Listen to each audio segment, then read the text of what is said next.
What is going on? It's been a while. It's been a while. I don't know. Can I even do this anymore? Doing a live stream for a while. It's like I'm out of tune. I'm out of balance right now. But welcome back, everybody, to another Thursday night, another open happy hour that we have here in the house where we're going to sit back and enjoy some of that nice beer goodness and The talk way we about things. do. It's our regular happy hour Thursday night after being off last week when COVID decided to come pay me a visit, which was not cool on COVID's part. So COVID, I don't like you. I don't like you at all, my friend. So, Oh, wait. but I am on the mend, coming back from recovery and looking forward to putting some of the liquid over the palate. Told Todd here as I ended up picking up COVID last Wednesday night, got tested positive. So Thursday was, I won't say I was down. I took the day off just to relax and stuff. I had some fatigue and just didn't feel like working that day as much. And then Friday, it was like started coming back some and then started getting the packs loaded on Saturday. And now I'm kind of bouncing back after the 5 days of that. So Yeah, I because had a, Wednesday when you first messaged me, he's like, "Yeah, I got COVID, but I plan on doing the show tomorrow night," which was last Thursday. And then on Thursday morning, you're like, "Yeah, no show tonight. I'm not feeling so good at the moment." yeah, I was going to try to give it the old college try, Yeah, and then, yo, yeah. you ho. I know. And it was like, I was like, no show. Come on, man. Can't believe there's no show. But it's good to be back and had a total beer, couple beers last Friday before I started doing the Pax Lower because didn't know if I would have it in or not. The doctor had the prescription, but there was some issue with the computer, so I didn't have to get it till Saturday. So you can't drink while you're taking the Pax Lovit. So I ended up having a couple there, but really unofficially wasn't really going for a dry January, but things kind of put together where I drank a couple beers last Friday, and then we drank that Thursday before when we did the show, and we got a couple of that Friday afterwards. But starting out the month, I did the Go Brewing non-alcoholic beers, so probably the least amount of beers I've drank in January thus far It's ever. kind of a dry-ish January. Dry, yeah, How's that? very, Is that a very, fancy very dry-ish almost. thing, So right? yeah, but not totally dry. Although I did enjoy the non-alcoholic stuff, and as I've mentioned before, I'll be having some more of that stuff during the course of the year. There's some pretty good ones that are coming out. Buddy Dave over at Beer in Front, he's been doing a whole month over there, sharing some good stuff he's had from Guinness, and he had Go Brewing as well, and a few other ones, some of the local spots that are doing. So non-alcoholic beer game has changed, so you can find some stuff out there, even the kind of mocktails, so to speak. You can get even wine. They got like a non-alcoholic wine out there now that you can actually try. So I feel like they're doing all kinds of stuff. I feel like those would be good to like intertwine with other beers. If you don't want to get all the way there, whatever, just have one regular, then a not NA beer, then a regular NA, couple NAs, whatever, mix Yeah, in. yeah. It's like what's that they put on the NASCAR? The regulators, so the cars they can't go past a certain speed on that one You're race right. they Yeah. have. Yeah, Yeah. keep them. Yeah, keep them running, but keep them running a little bit slower so they don't crash and wreck out there. But body took a little bit of a break somewhat, I guess. Funny with the COVID thing, I didn't get a chance to work out either, but I didn't eat as much, so it's kinda my weight actually still was down a few pounds, even though I didn't really lose an appetite, but it was kinda like I expected to gain some because I wasn't working out, and it's weird, like and then when I overwork out, I end up gaining weight even though the clothes are looser. It's just a weird type balance you gotta walk when you work out, and That's the way it was with me. We haven't worked well since she got her new position at work. We haven't worked out in a couple of months, and it's like I don't want kind of want to go again, but my clothes are fitting like better and stuff. But even, my weight really didn't. I mean, I did lose some pounds, but it wasn't like a ton.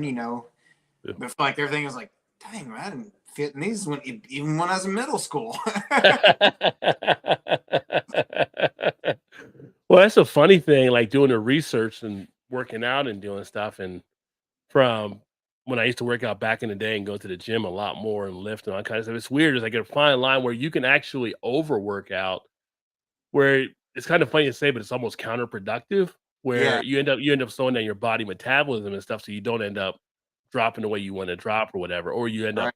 losing muscle that you want to put on. So you have to walk a line. That's why they say like, like 30-minute segments a week. And it's like, you're like, that's so little though. But if you go more than that, you run the risk of not getting the result either. Although you're still losing weight, but it's losing weight differently, I guess. It's a whole. It really is. Yeah. It really is. There's Mal. So we got Mal in the house. Cheers. Welcome back. Mal. Hello. Sorry, I was running a little late today. I came as fast as I could. Oh, that's all right. Mal was actually fighting sickness last week too. So she's that was fighting the flu and stuff. So 2 out of 3 of your hosts here were out and down. So knock on wood. Now Shannon's down and out, and my daughter's been down and out. So she's had strep. So she finally got a stronger. She took a first round of antibiotics last week, and then Monday she's like, it's getting worse. After she was done with the antibiotics, so we took her to Shannon took her to the immediate care center again. So they gave her a higher level of antibiotics, and I think she's starting to feel a little better now. But then she didn't go to work today. She's like, I just don't feel good. I was like, what do you got, like the flu or something? She's like, yeah, it's a possibility. I'm not really sure. I'm like, man, all these sick people. It's everywhere, man. All kinds of people are picking I up know. stuff. I shouldn't say anything. Knock on wood, though. She always gets aggravated at me. She's like, you never get sick. And I'm like, my dad was the same way. I really don't understand why, but it is true, though. Well, I rarely ever got sick as much either. In fact, I tested positive, but it took her like 3 or 4 days for her to test positive. She took the test and it came up negative the first couple times. And then, but she was feeling like crap. But she was feeling crappy. And that's like, how can you have something else in the house and you're testing negative on this, but you have something? There's no way you can have one can have the flu and one can have COVID or whatever. So finally it kicked in the third test that she had. It was like, I don't know what you were doing wrong in your test. She said she was doing everything the same. So it's like, I don't know. In fact, really, the last 2 times I've been sick was with COVID both times. It was the last 2 times I can remember being sick. Yeah, I had stomach flu 3 weeks ago, and then I had the regular flu this last week. So that's been fun. Damn. Yeah. I'm catching all the flus. COVID free, but lots of flu. Had to break out the old mask over the last week. I still kept my mask around, so I got different ones. So, I saw them too. She had COVID a month or so ago, so I had to wear my mask at work too, just because I was around her, even though I didn't have it and I tested negative. I still had to wear it to work just to go to work. So I was like, shit, I had to break it out again. I was like, this sucks. I did a self-isolation and stuff. It's just like, now I'll be back out there again this weekend and it'll be like, start hearing people cough. It's like 6 feet, back up. Yeah, right. No, you're too close. If you cough within arm's reach, you're getting a throat punch. I'm just telling you. Right. There you go. But cheers to everybody in the chat as well. Welcome. If it's your first time to the channel, you know what we do. No champagne or girly drinks. We drink beer and beer and beer. No champagne or girly drinks. We drink beer and beer and beer. That's right. And that's how we get down. Shout out to Vanessa in the house. Number one, as always. Ooh, look at that stylish glass there. Ooh. I should bring my glasses out, but I haven't done it. Oh, look at this. And a stylish shirt. Look at that. You got this shirt. Oh, shit. Look at that. The swag is in effect. Gotta love it. You know. And if you in the chat want to look at checking out the swag, make sure to check out the website. There's details in the description for that as well. And I'll actually throw a thing up here so you can check it out if you want to check the link there on the site too. So one is for glassware, one is for clothing and all kinds of different apparel. And it is still, I know it doesn't feel like it may be today where you're at, because I think we're like around 50 or 60, but it is still hoodie season. There are hoodies in the shop as well. It was like 56 today, but it's been raining for like 2 days straight now. I'm like, what the world is going on? Now I need a boat to get around town. You're right. That green does look good on you, though, by the way. I like that green color. Mm-hmm. That works well. Kind of a match for food groups. Cheers to Tater in the house. Cheers, Tater. Shit, Tater may have one of the coolest avatars, too, out there. I love the long hair, the look on the avatar there. If you see the picture, it's pretty cool. Cheers to Vanessa. Vanessa. And yours is too cool too. I know that's your favorite gun too, Vanessa. So I like yours as well. Emerson suffered out of time last week. Ends up getting lit in my PVDs and chatting with video Barney Miller. The one with Fish is acting the fool. Tropic Force 9.5 Voodoo. Let's go. All right, Emerson. I'm actually going to drink another Voodoo beer here in a second. I think I drank it 2 weeks ago. We were on here, but the review will be coming out next week on it. The latest in the Voodoo series. Hey, Vanessa. Getting sicker through the day. Just past kidney stones too. Oh wow, Vanessa. Dang, that's no fun. I've never had that actually happen to me. I've had a lot of friends that have had kidney stones. I have, and it's awful. Yeah. I worked with a guy that had a medicine bottle full of just stones that he's passed. I'm like, how is that even possible to pass that many stones in your lifetime? Yeah. Well, one is how many did you pass him, but two, why do you have a bottle? I know. He was just collecting. I'm like, are you looking to get some money out of them? I'm like, I don't understand what you're doing here with those, but he just carry around like in his own, like, here, let me show you this. I'm like, okay, you win. Right? I'll be on that one. I think if I saw a guy that was walking around with a bottle of kidney stones. Emotional dad. That would really stick with me on that, I think. Right? A little bit. Emerson said hello to Vanessa, hello to Emerson. And feel free to crack beers open when you're ready. I'm just going to hit the comments real quick and then we can talk about the beers too. Hi to Malvern, Vanessa. What's up, Brandon? Cheers. Hi, Vanessa. Hey, Brandon. Glad you. Oh, well, thank you. I appreciate it, JT. JT. Neither Liz nor I had COVID. We're very lucky. Yeah, it's good. I mean, this is my second time. What is it? 2024 now. So it came out with 2020. So 2 times in 4 years. I've hit 3 now. Yeah, you had 3. You had it 3 times. Oh wow. I've had it 3 times. Wow. I think I've only had it twice. I think Shannon's had it 3 times though. I do not recommend. Surprising, By the way, having had it 3 times, my husband has also had it 3 times because you can't not. If one of us catches it, the other one catches it. Which that's weird with me because the last time she had it a month or so ago, it was like we slept in the same bed several days before. It was like I know, right? Feeling good, and all of a sudden she tested positive. I'm like, why does this not make this? Makes no sense. Like every time she's had it, I've not had it except for one time. Yeah. Yeah, I tried to isolate, and so the first night I actually slept on our other room where we have a futon. Don't recommend futon sleeping on them anymore. That's something you definitely do as a teen or a young person. Yeah, so much now, right? And not to mention if you're over the height of 5'9", because at 6'1", your feet are hanging off. So someone like Blue, I don't even know where Blue's like kneecaps probably be hanging off anything like, now. Tall as he is. What the hell's going on here?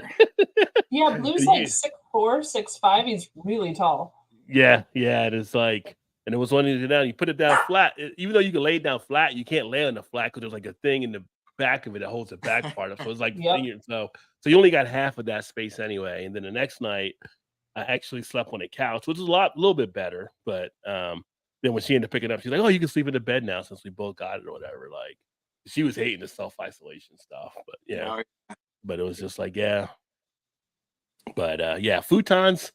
I don't think I mean, as a kid growing up, futons, I feel like they came around like what, late 80s, 90s. So I mean, we had like sofa beds back in the day. And I think futons emerged sometime in like that between that time. So I never really had like a futon anywhere I was actually at. Later on, I started seeing them pop up. Kind of like I was at the age of the sofa bed and the wicker chairs. You remember the old wicker chairs back in the day? Like, yeah. Wait, the Papazon ones, where it was a big bowl? Big bowl, yeah. You had a bowl, you had the big wicker, like little throne or whatever. Chair. And I just kind of sat in like the little round thing or whatever. It's like, tump over, you'll tump it over if you go back too far. And I'm pretty sure going back to the 70s, if you had one, you were probably a swinger, I'm thinking. I don't think that's the end all be all. Can you imagine trying to get it on one of those chairs? You would die. I'm sorry, someone's busting a head. It's not going to be pleasant for anybody involved. Yeah, that takes some skill for sure. Not anywhere you wouldn't get any straw, that's for sure. But yeah. JT said hello to Vanessa. Let's see here. Brandon, what happened to toss one back Thursday? It's all part of the evolution process. So, it's you revamping. you retire things, you rebuild. So still Thursday night. We just kind of change it up a little bit and gotta keep things fresh, Brandon. Gotta keep them fresh. Olive drab green is my fave. First uniform was OS green. Yeah, that's the color you would definitely enjoy there too, Vanessa, I'm sure. Vanessa, hope you feel better soon. JT says, indeed, indeed. Brother got sick earlier last week, then sister-in-law, and now mine is starting. It's going around. It's that old misery loves company, I guess. Oh, So, yeah. For sure. The gift that keeps on giving. Futon couch what I used to sleep on, queen size, 11-inch inner spring mattress on that. Well, you had to have a bigger one than Vanessa because you're like 6'8", whatever. So no, she's not six. She's not six. What is Vanessa is? I got to think with or without the stilettos. I can't remember, but she's like tall. She's like six. Might be like 6'5", 6'6", or something. She said 6'7", I think, with stilettos. She's tall. I didn't think she was that tall. Okay. Yeah, she's pretty tall. Yeah. 6'2", but might be 6'3", and then when she puts the stilettos on, it adds the other 6 inches. There we go. If only, right? Yeah, she's 6'3". Couch is 80 inches long. I'm 6'3". Yeah, mine wasn't 80 inches long, the one I had here. So your couch is definitely longer than the one I had. Cheers to PA in the house. Hope you're doing well. Bouncing back from COVID now and celebrating with the beer. Well, that works for me. I think that's pretty good to be able to celebrate that way. So, what are you about to crack open, Mal? I'll let you go first. Ladies first here. Ravinia Brewing Company. This is called their Beer Aid Goza. Oh. They used forbidden black rice, apparently, in this one. You say forbidden you say forbidden black rice? It's called forbidden black rice. I don't know. Oh. But forbidden black rice and Thai ginger. So it's actually a ginger goza. Ah. So you got a little bit of they use the Himalayan sea salt and ginger and black rice, apparently. So this one came out fairly recently. It was probably canned about 2 months ago. A little bit of an exotic feel. A little bit. Well, they wanted a beer with electrolytes in it, which was interesting. So this beer actually has like electrolytes, strangely enough. So interesting. The owners were into like basketball, but the owners are not the youngest. So it's like old men playing basketball, hence you can see the can art. But they have like these charity basketball games, and then all of those people show up at our brewery and destroy our waiters and waitresses because there's a lot of them. So we'll have like 60 people show up unannounced, and we're like, crap. Okay, and we get through it, but there's a lot of them. But it is a ginger goza, so salt, ginger, rice, all the fun, and it does make you pucker. Okay. It's got a little kick to it. It's good though. Like it. Like the old man with balls should have been a joke in there, but I didn't make it. So I'm pretty sure all of our Mug Club members have made that joke at least a few times. So. Well, that's good to know. They didn't miss that opportunity. No. They took us up on that opportunity to make fun of old man's balls. Yes. What you got, Todd? So this was one I picked up last week for the last Thursday's show. So I decided to hold over. So it finally come into our state, even though it's brewed in our state, but we never got it here until recently. So you know what it is. 450 North. Oh. So I was at the brew shop. I was like, I had to pick it up. So just to see what it's all about, you know. So it's the creamsicle cheesecake. Ooh. And this one is the XXL. Conditioned on double orange, tangerine, cream cheese, graham crackers, vanilla ice cream. So I've never had it, never seen it. So we'll see. Apparently, the guy that was who does all the purchasing for the store, he said it was one of their special releases. I don't think it is unless they do something different for the distribution. I'm not really sure. Well, they opened up their distribution because I'm seeing them in more spots now coming out this way. Yeah. So yeah. But I'm saying you guys were getting it, and Joe was getting it, and Eric was getting it. I was like, everybody's getting it except for state that everybody. Or I think Mally, you might even was getting it up there. I was like, yeah, I was getting it too. It's like, well, it doesn't make no sense. They used to have to drive an hour and 45 minutes to go get their stuff. If I wanted it, and I sent it out to you guys or whatever. But it was the first time I saw it here in distro, so I was like, I'm gonna try it and see. So we'll see. It wasn't us. Those are the rules. Yeah. The dark orange. Yeah. The head went away real quick. It did. So I guess that's the double orange and tangerine maybe coming in there. Yeah. Well, I poured it. Even when I poured it, really didn't have a whole lot of head to it. So I know. I could have made a joke there too, but I didn't. I'm just getting back into the groove right now. Yeah, you totally swung and missed on that one. That's I'm good. That's tasty. I'm going to crack open one of the ones here. The latest of the Voodoo Ranger series, 9.5% ABV. It is the Tropic Force. Fair enough. From New Belgium. So this is one. I think I had this a couple weeks ago, Todd, when we did the show. I think I had this in the Hot Bullet Magnum I believe. But I've got some of these. So the review will actually be posted next week on the channel. But I need to go through because I had to buy the 6-pack when I got these. This is interesting. I don't know about your all's experience when beers say they have cream cheese in it. I don't normally taste it. It just seems a little more creamy.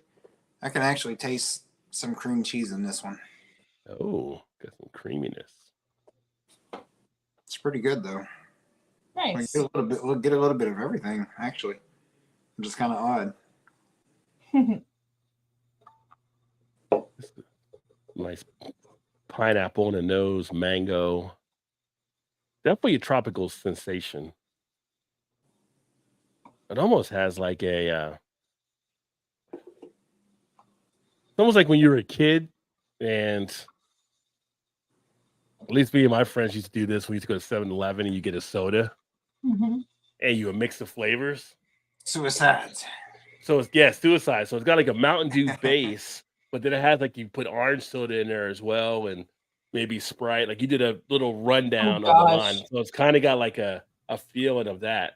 It does have an artificial scent to it, but it's just got like that popping out there. But you get orange, you get tangerine. It's not bad. I mean, like I said, I've already had it. I've done a review on it.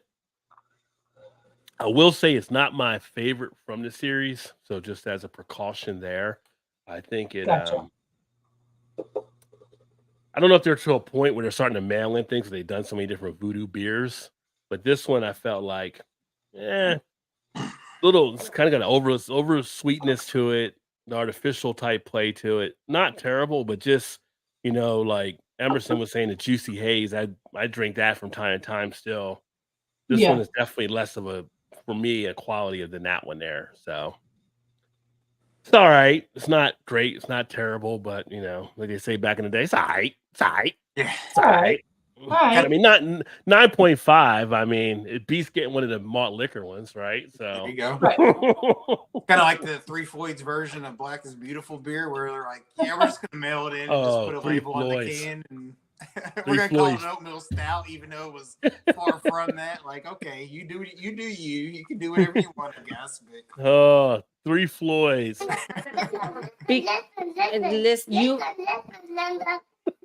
Okay, what? Your beer was nothing what it was supposed to be. Three Floyds. That's what it's supposed to play. What is the little kid saying? Bullshit. Yeah. Bullshit. It was like, this is not.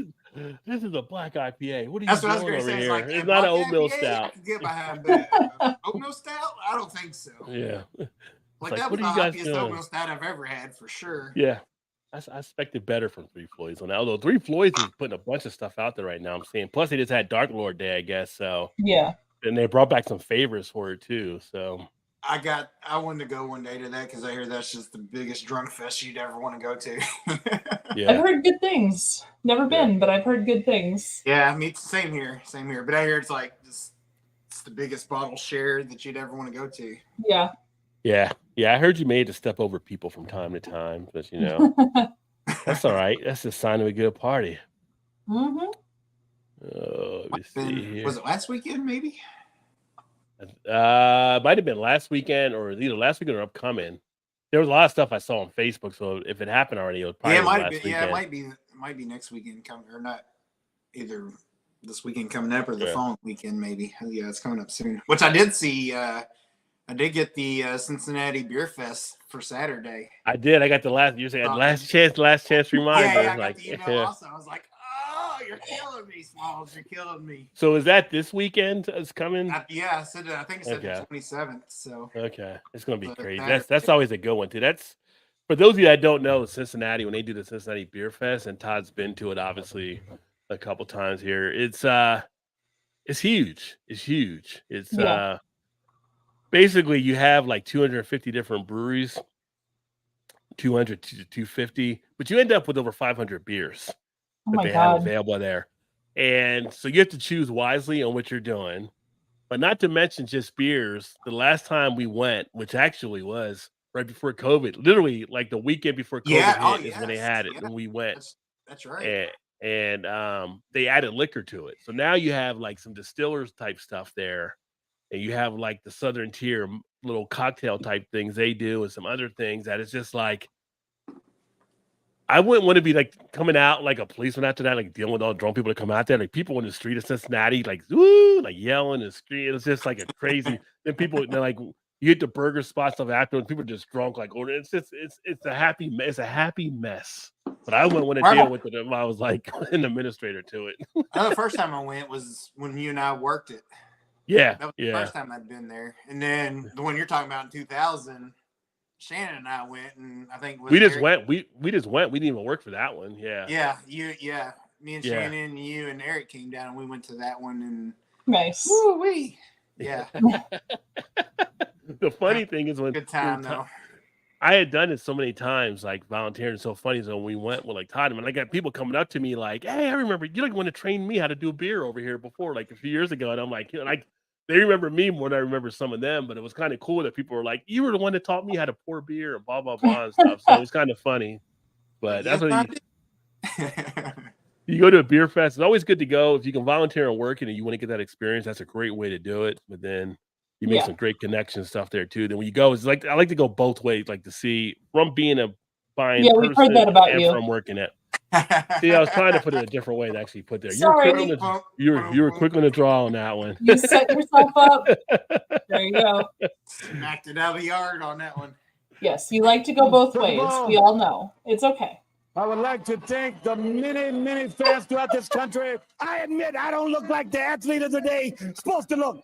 My belly's just a little big. My hand is just a little big. But, brother, I am bad, and they know I'm bad.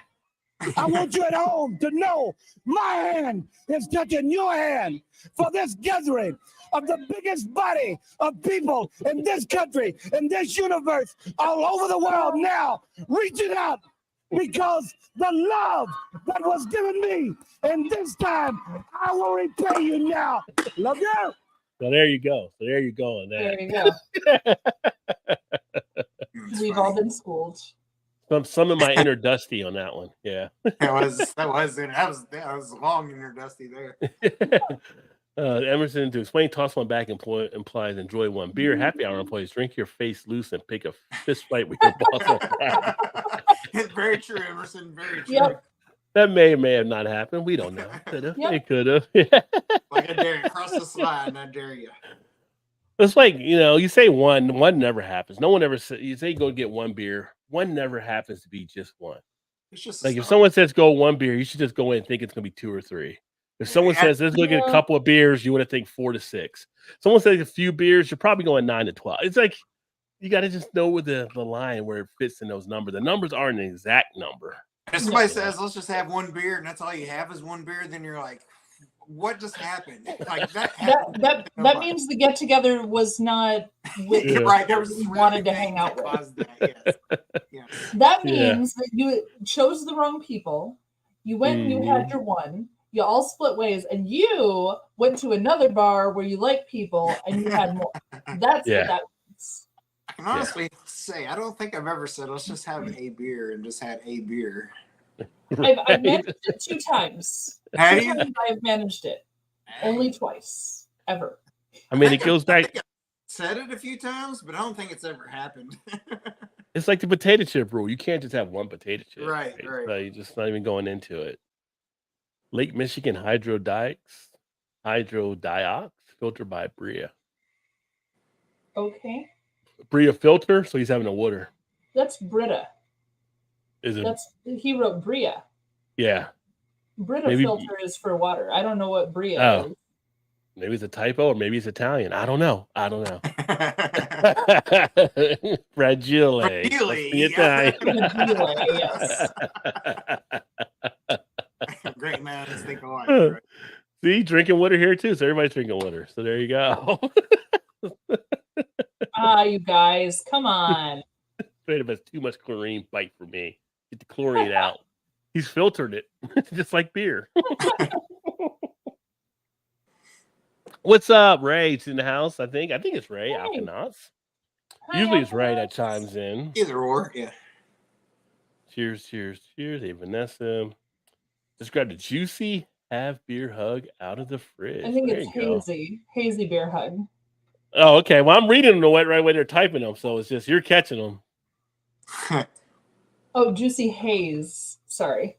Juicy haze beer hug, not juicy have beer. Like it might have been have a hug, like have a beer hug. Possibly.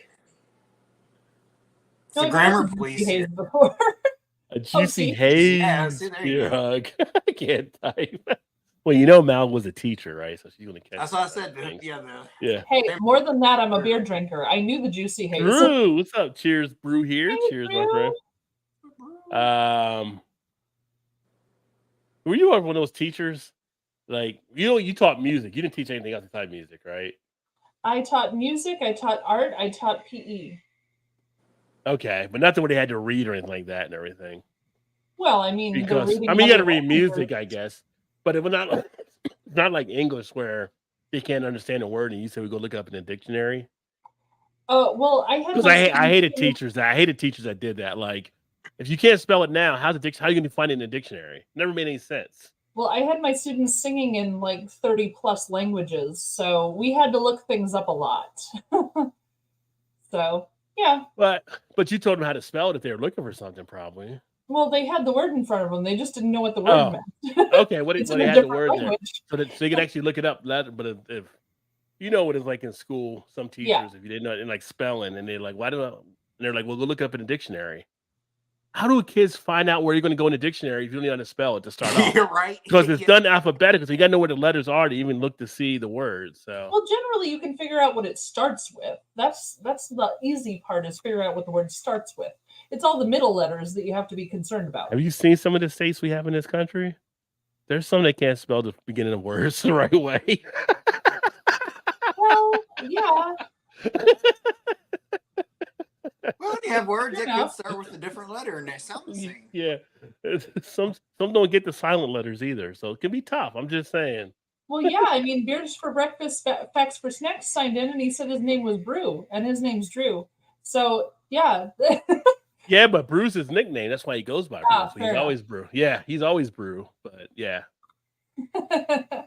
Which really, Drew, I mean, you really didn't stretch too far to come up with that nickname from Brew from the Drew. I'm just saying. I like it. No. It works. I'm just saying you could have probably went a little further. I mean, you only went over a couple letters, but just saying. A couple. It's only one letter. You need help. Yeah. No, B, C, D. 1, 2. You skip one, you're on the second letter. Went over 2 letters. Okay, I understand now. I thought you were saying who was the teacher? You or me? Who was the teacher? You or me? They only changed 2 letters. He only changed 1 letter. That's why I was saying no, just 1. Mal. No, don't you start with me. Just because you can't say your sentence clearly. Damage. Not my fault. Not my fault. You were on a roll for a bit. But I'm on a roll as long as there's a beer in my hand. I'm going to go to Joe on this one. Come on, man.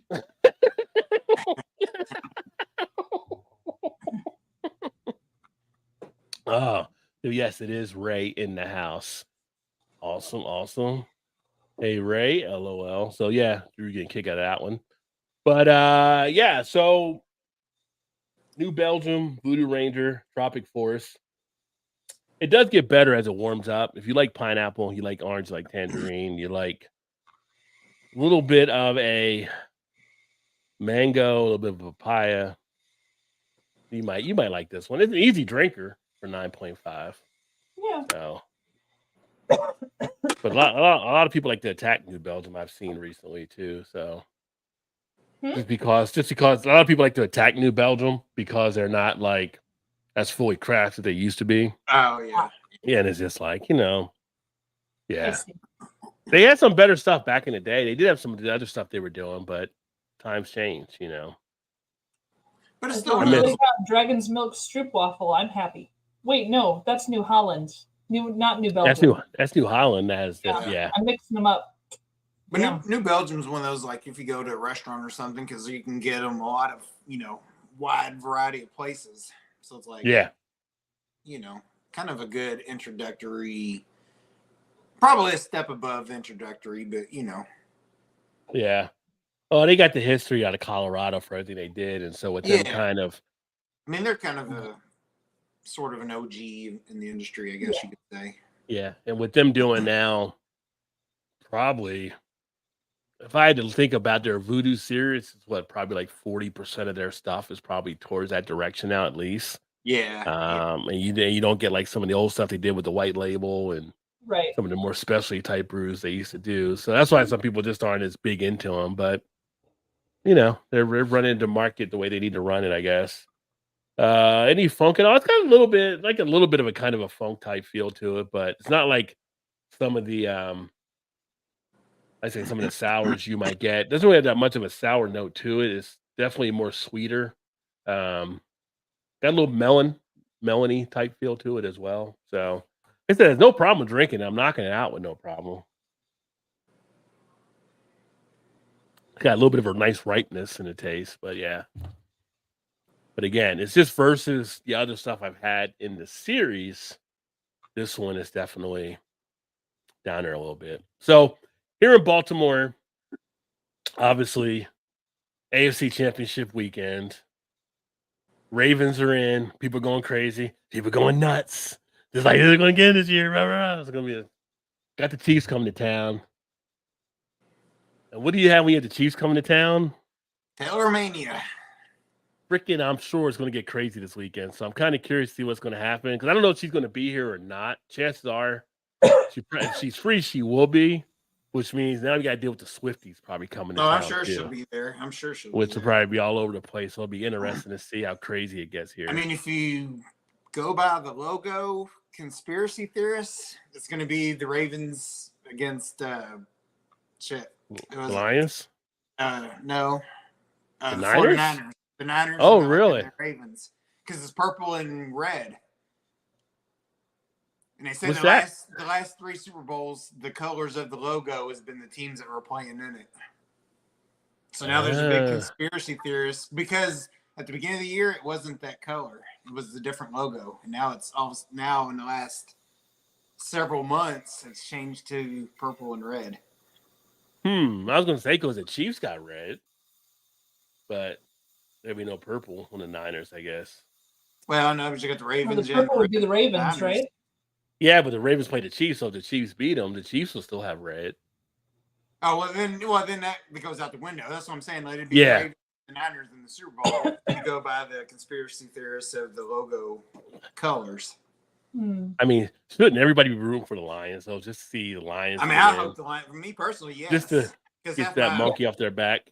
That's my fantasy team were the Lions anyway. So and that they've earned it. They've waited long enough, right? Yeah. He'd probably have Barry Sanders come out for the coin flip or something. It'd probably be pretty cool if the Lions were there. That would be sweet if that happens. Mostly, I just want to see Chew that happy because I'm a Steelers fan, so I've watched my team go all the way and be amazing over and over, and he's never gotten to see that. His entire life, he's never gotten to see his team go all the way, and I kind of want it just for him. Yeah. I mean, I've gotten to see it a bunch. I'm super pleased with my team. Even though they were kind of shit this year, I'm like, They're fine. Playoffs though. Then they've proven themselves time and time again. I'm good. But he hasn't gotten to see this before, so he's very excited for his team. And his college team won the nationals. So yeah, It's a true year. Yep, he's had a good year. So well, he might need them to win. Now that Harbaugh's accepted the Chargers job. Yeah, so he's leaving Michigan. Yeah, I know that was rough. He's gonna dart for the NFL and leave the school in shambles. You know what? Leave on a high note. Leave on a high note, like George Costanza on Seinfeld. Well, he's leaving on a high note, and he's leaving all his mess behind him, which always got in trouble for this past year. Yeah. So it's like good. Kudos for you. Go ahead. Well, I think a big reason he's leaving is because the Big Ten was so harsh on him. He had to sit out for 3 games because he bought some kid a burger. Like, yeah, he bought someone a burger and had to sit out for 3 games. Like, what? What? No, that was the sign. That was the sign thing. Yeah, I did right. That was because his assistant coaches were supposedly spying and practice and games of taking notes. No. This was before that. This was early on in the season. When the first time he had to sit out was going back to the burger thing, right? Okay. Like you're talking about early on in the season, he was out for a couple of games, but that was the burger thing, and then later on it was the sign thing, which is stupid in itself. So. Right. That was the 3-game suspension was because of the sign thing. But was there technically a rule in place that you couldn't, figure out what other teams' signs are? I mean, there wasn't really a rule, was there? If your signs are that easy to steal, then shame on you. You should be better. I know, right? There was like some type of Big Ten thing. It's stupid because it was like there was some type of Big Ten thing, like you couldn't, I guess, go to a game and try to. I don't know. All I know is when I played football back in the day, the few years I played it, and my friends played football, they used to have these things called tape sessions where you get tapes from the other team. Yeah. And you watch the tapes from the other team to try to figure out what they're doing. Yeah, and you learn to pick out watching their tape. So you're watching the players, you're watching them, reading them, so you know what plays are coming up. So here we are in 2023, 2024. We don't have VCRs as much anymore. We just can go and watch. Oh, you can't do that. You can't do that. That's against the law. You can't do that. That breaks the rules. I don't know. I didn't feel like it was against the rules. Okay, so they hired someone from like CIA, FBI, whatever, who could learn that stuff faster than other people, but really there wasn't like a rule against it, right? Yeah.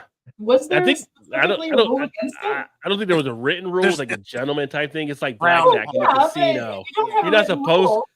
You're not supposed to count the cards because it's frowned upon. But literally, they can't really tell if you're doing that or stop you from doing it. Right. Well, they did just kick you out. That's it. Yeah. But I was telling Shannon this when Harbaugh was going through that. I was like, so when I was assistant coaching baseball in high school. And we were playing, I don't know if it was actually a regular season game or just during the summer league. I don't remember. But the team we were playing, I knew the head coach back from years ago. And he was simply calling the pitches for his pitcher. He would just like tug on his shirt for, a fastball and maybe his ear for a curve, whatever the sign was. Mm-hmm. I picked it up instantly. So I huddled guys around. I was like, do you want to know what the sign is coming when you're hitting? Like if it's a fastball, I'll call your first name. If it's a breaking ball or whatever the deal was, I'll call your last name. And they're like, yes. We scored like 20 runs on them, like and just killed them. I'm like, I was like, dude, if you ain't learn their signs, why is that my fault that I can? If they're making it that easy to figure out, it's not your fault that they exactly. That was my point. Like with Harbaugh, I was like, if you're guys, if you're coaching a team and you can't hide your signs better to where somebody else pick them up, then that's your fault. That's not my fault. Like if I can pick them up, then shame on you. Yeah, I mean Ray Lewis wasn't the first player saying if you ain't cheating, you ain't trying. So I mean that's exactly kind of you're right. well known out there. Players try to get an advantage any way they can in sports. Right. So it's all part of it. So it's kind of funny how they had that whole thing came out because people were saying like you're at the thing, you're watching. So what's the difference between that and actually going to a tape room and watching video on that team or tape on that team? You're still trying to pick up the same information. It's just now you don't have to do that. Yeah, but yeah, the whole burger thing, that kind of stuff's kind of stupid anyway, because now you have NIL. So really, you're going to penalize somebody for getting a burger, but kids are not making millions. So Yeah. I think they had an issue with Harbaugh myself in the Big Ten. I think they were kind of slanting against him, and no, they were sided against him for sure. Yeah, I know Wichita's not happy. I mean, Wichita's happy that he's going. That's probably Ryan over at Ohio State, the coach there. Yes, he never beat him, man. No, he's like, we got 3 or 0-4 against him or something. He's like, we got a shot, boys. We got a shot this year. You know, the interesting thing, though, and a friend of mine texted me, like, Harbaugh's record in the Big Ten was like 30-3 from the time they pinpointed when they were sending coaches out to steal signs or whatever the hell they were doing. Yeah. Yeah. So I'm like, okay, so maybe there is a little bit behind that, but if you're able to steal signs again, like, that's not his fault. That's shame on your other schools for not being able to cover it up better than that, you know? Right. I mean, maybe he learned from Bill. Able to figure it out, then hey, why not go for it?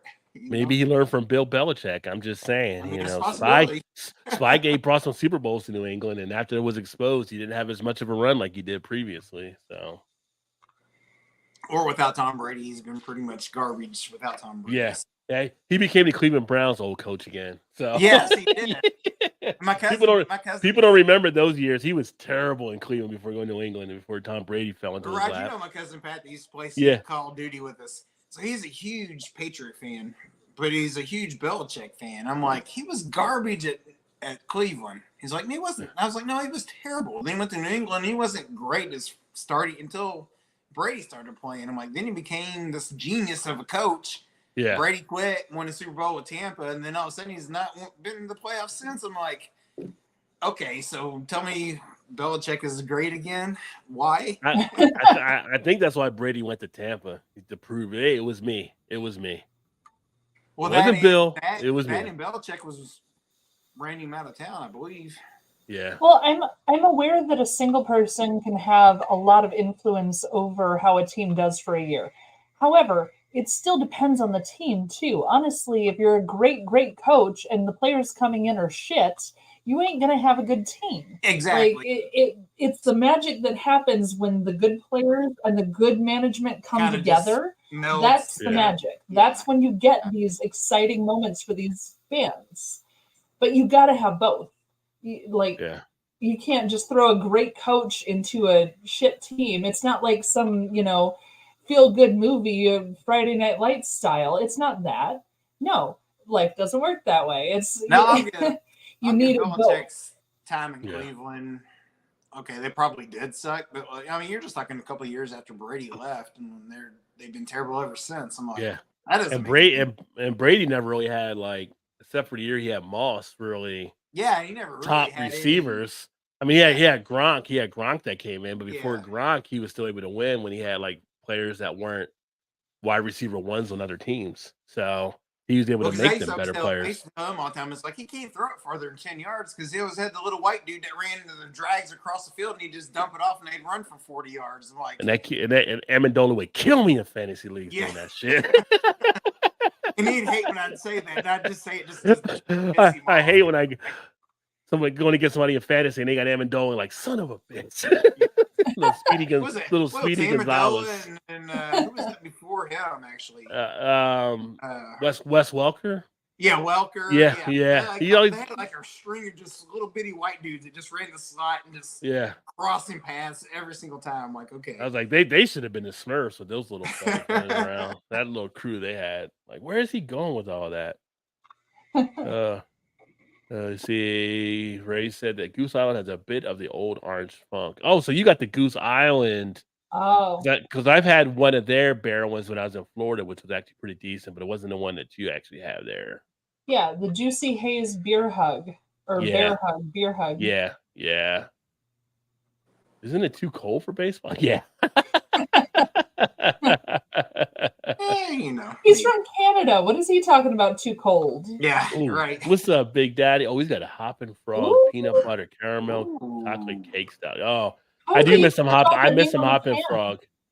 Huh? I don't know that we even get them around here anymore either. How did they even fit all that name on the can? honestly. That There's sounds not enough room to write all that. that sounds amazing. It Hopping does. It Frog, sounds they come up with fantastic. some titles. They figured out how to do it in their text they use, but I do miss some Hopping Frog. I don't see it as much. I get occasionally I'll come across something here or there that we'll get down here, but yeah, they We got used some to good get it all the stuff. time, but I don't think we It get it. does sound awesome, Ray. It does sound awesome. Yes.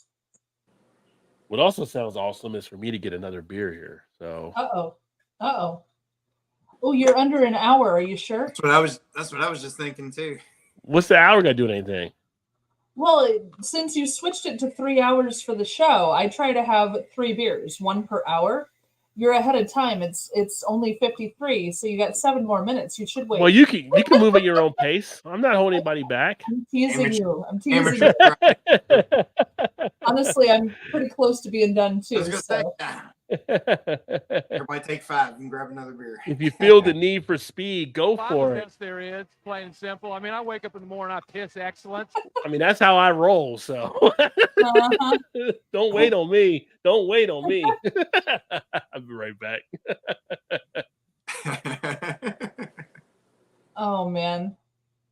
So how you feeling? You feeling all right now with all the I'm flu and at about, everything done, I'd or- say 85%. I'm not 100% yet, but the flu really knocked me out. I had 11 straight days where I could not sleep because of my coughing fits. Oh damn. So yeah, it was a little rough for a while there, but I'm okay now. So getting by, still working, doing all the things. Did Chew ever come down with it too, or did you say, or no? He gave it to me actually. He had he it gave for it to 5 you. days. I had it for 11 because he's a dick.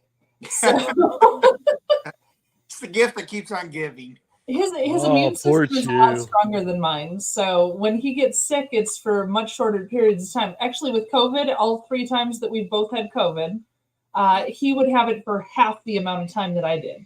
That'd be me as So well. like Yeah. I get hit, like the first time I had COVID, I had 12 straight days of fever.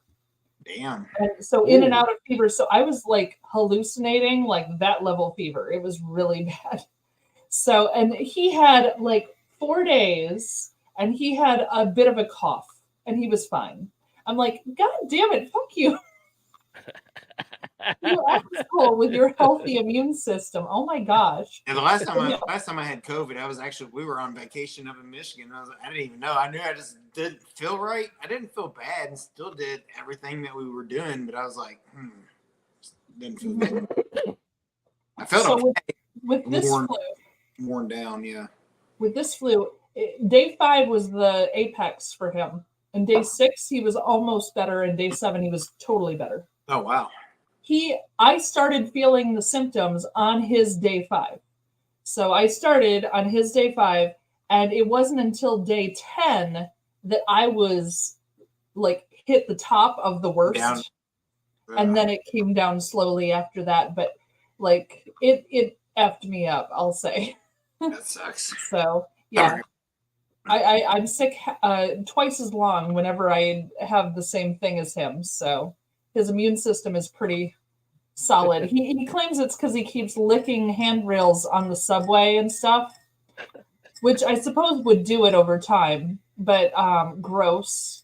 So Those would not be what you want to lick for sure. well, that's why he and I haven't kissed in 3 years. That and the mustache. The mustache has whatever he had for dinner in it. I'm like, nah, I'm good.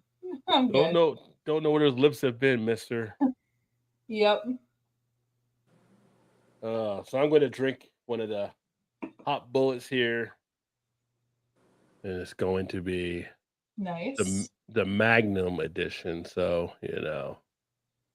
this is It the sounds like limited you're release. compensating for something. Not me. Sierra Nevada. Sierra Nevada Sierra Nevada is compensating for something. They're Okay. compensating with their Magnum. Yeah. The Magnum. Oh. Yeah. When I hear Magnum, I expect to find like a gallon of liquor on my table or something like, right? Magnum? You know what I think of when I hear Magnum? I know a place that's peaceful and quiet, a place where animals play. It's called a forest, but every year we start forest fires. A careless match or cigarette and poof, fire. So the next time you're in the forest, be extra careful, okay? If you knew it was me, would you have listened? That voice. Tell me Smokey isn't bringing the heat on that. You're like, what rating is this? Somebody's getting some honey tonight. If there was ever a PSA, if there was ever a PSA, you wouldn't have a cigarette after. There you go. Just don't do it in the forest where you'll start a fire. Like, was it good for you as it was for me? Maybe. All right, you two got beers. It's my turn. I'm gonna run. All right. Back in the 70s, husbands were like, "Honey, we're going camping this weekend."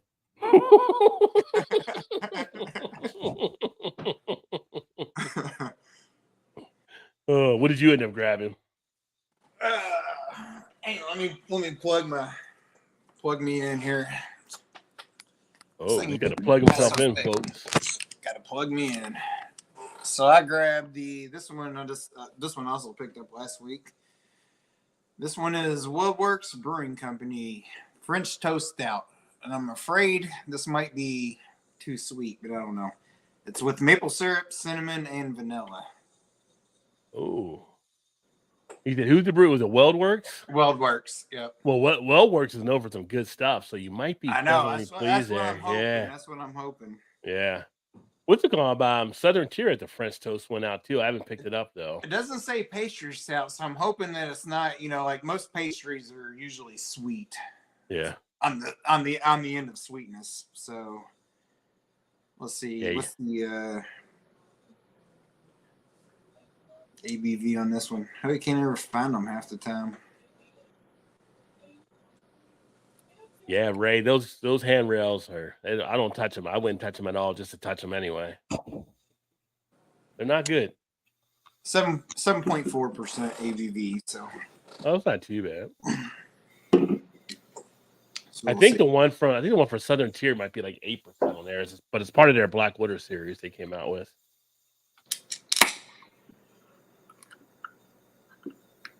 French toast. I'm happy that we can get them here. A good portion of them, anyway.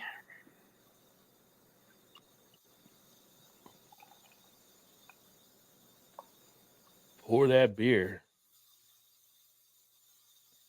Oh, it's starting to form a little head. Go ahead. That's what she said. Yeah, baby. I was trying to set you up there. It was growing. It was growing. That's what she said too. It's a grower, not a shower. Got it. It's growing. I promise you, it's gonna get there. Give it some time. How much time we got it?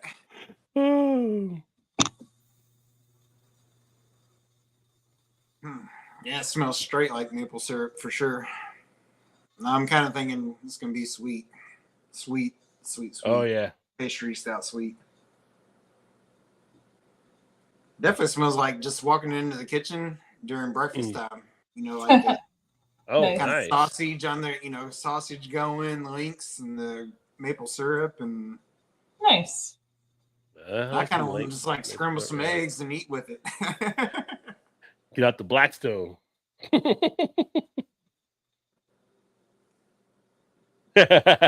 Algonaut says, but not real maple syrup.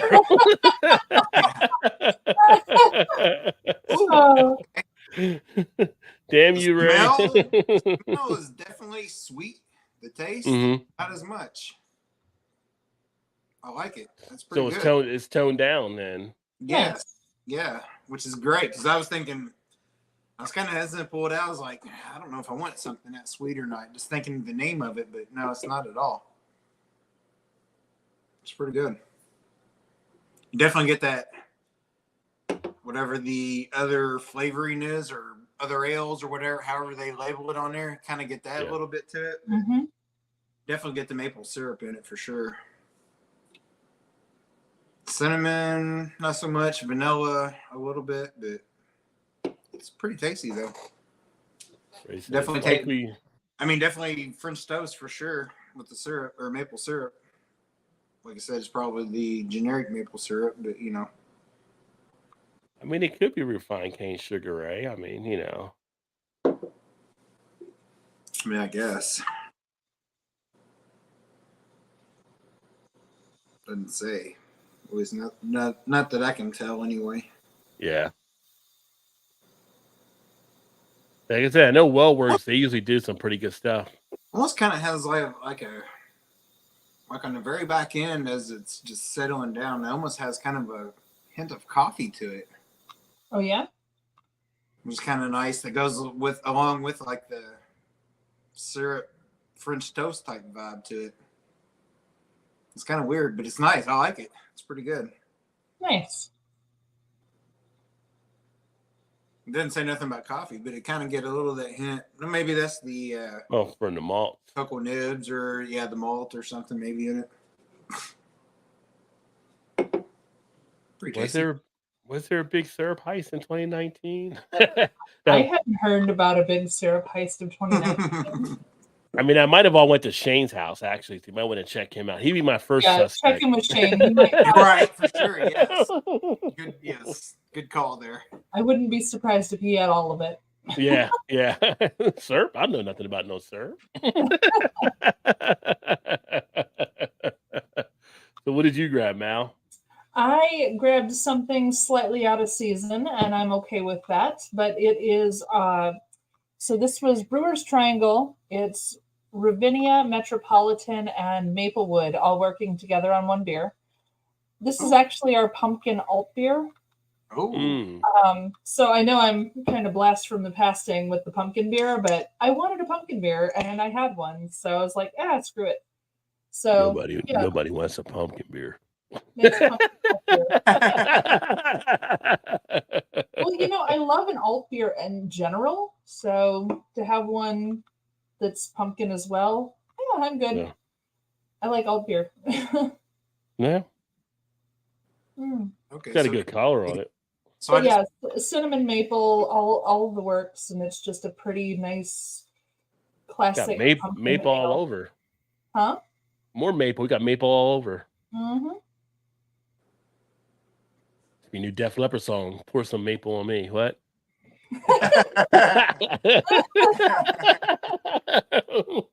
Okay, why not?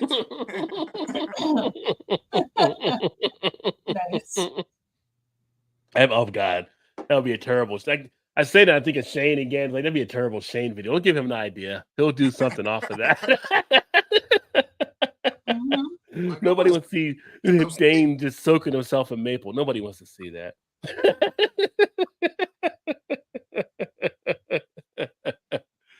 Oh, it is awesome. And I left out the hazelnut flavor. Missed that. Nice. Hazelnut. Oh yeah, with the hopping frog. Nice. Mal had a really good alt beer from Pipeworks recently. There you go. Really? I haven't had an alt beer from Pipeworks yet, so I'm gonna have to look for that now. Oh, Pipeworks. My hot tub is filled with maple syrup. You are not going to convince any woman to come over to that hot tub. Just TMI. I was going to say TMI. Are you sure it's maple syrup? Or is that going to be a lot of maple syrup? And that's what there is no woman who would be like, "Oh yes, please sign me up for that." No. Is that going to be a new Alkanauts video? Pour some maple on me. do it before Shane does it. They're going to have Drew record it for them. Oh my goodness. Drew will be all up in the maple, I'm sure.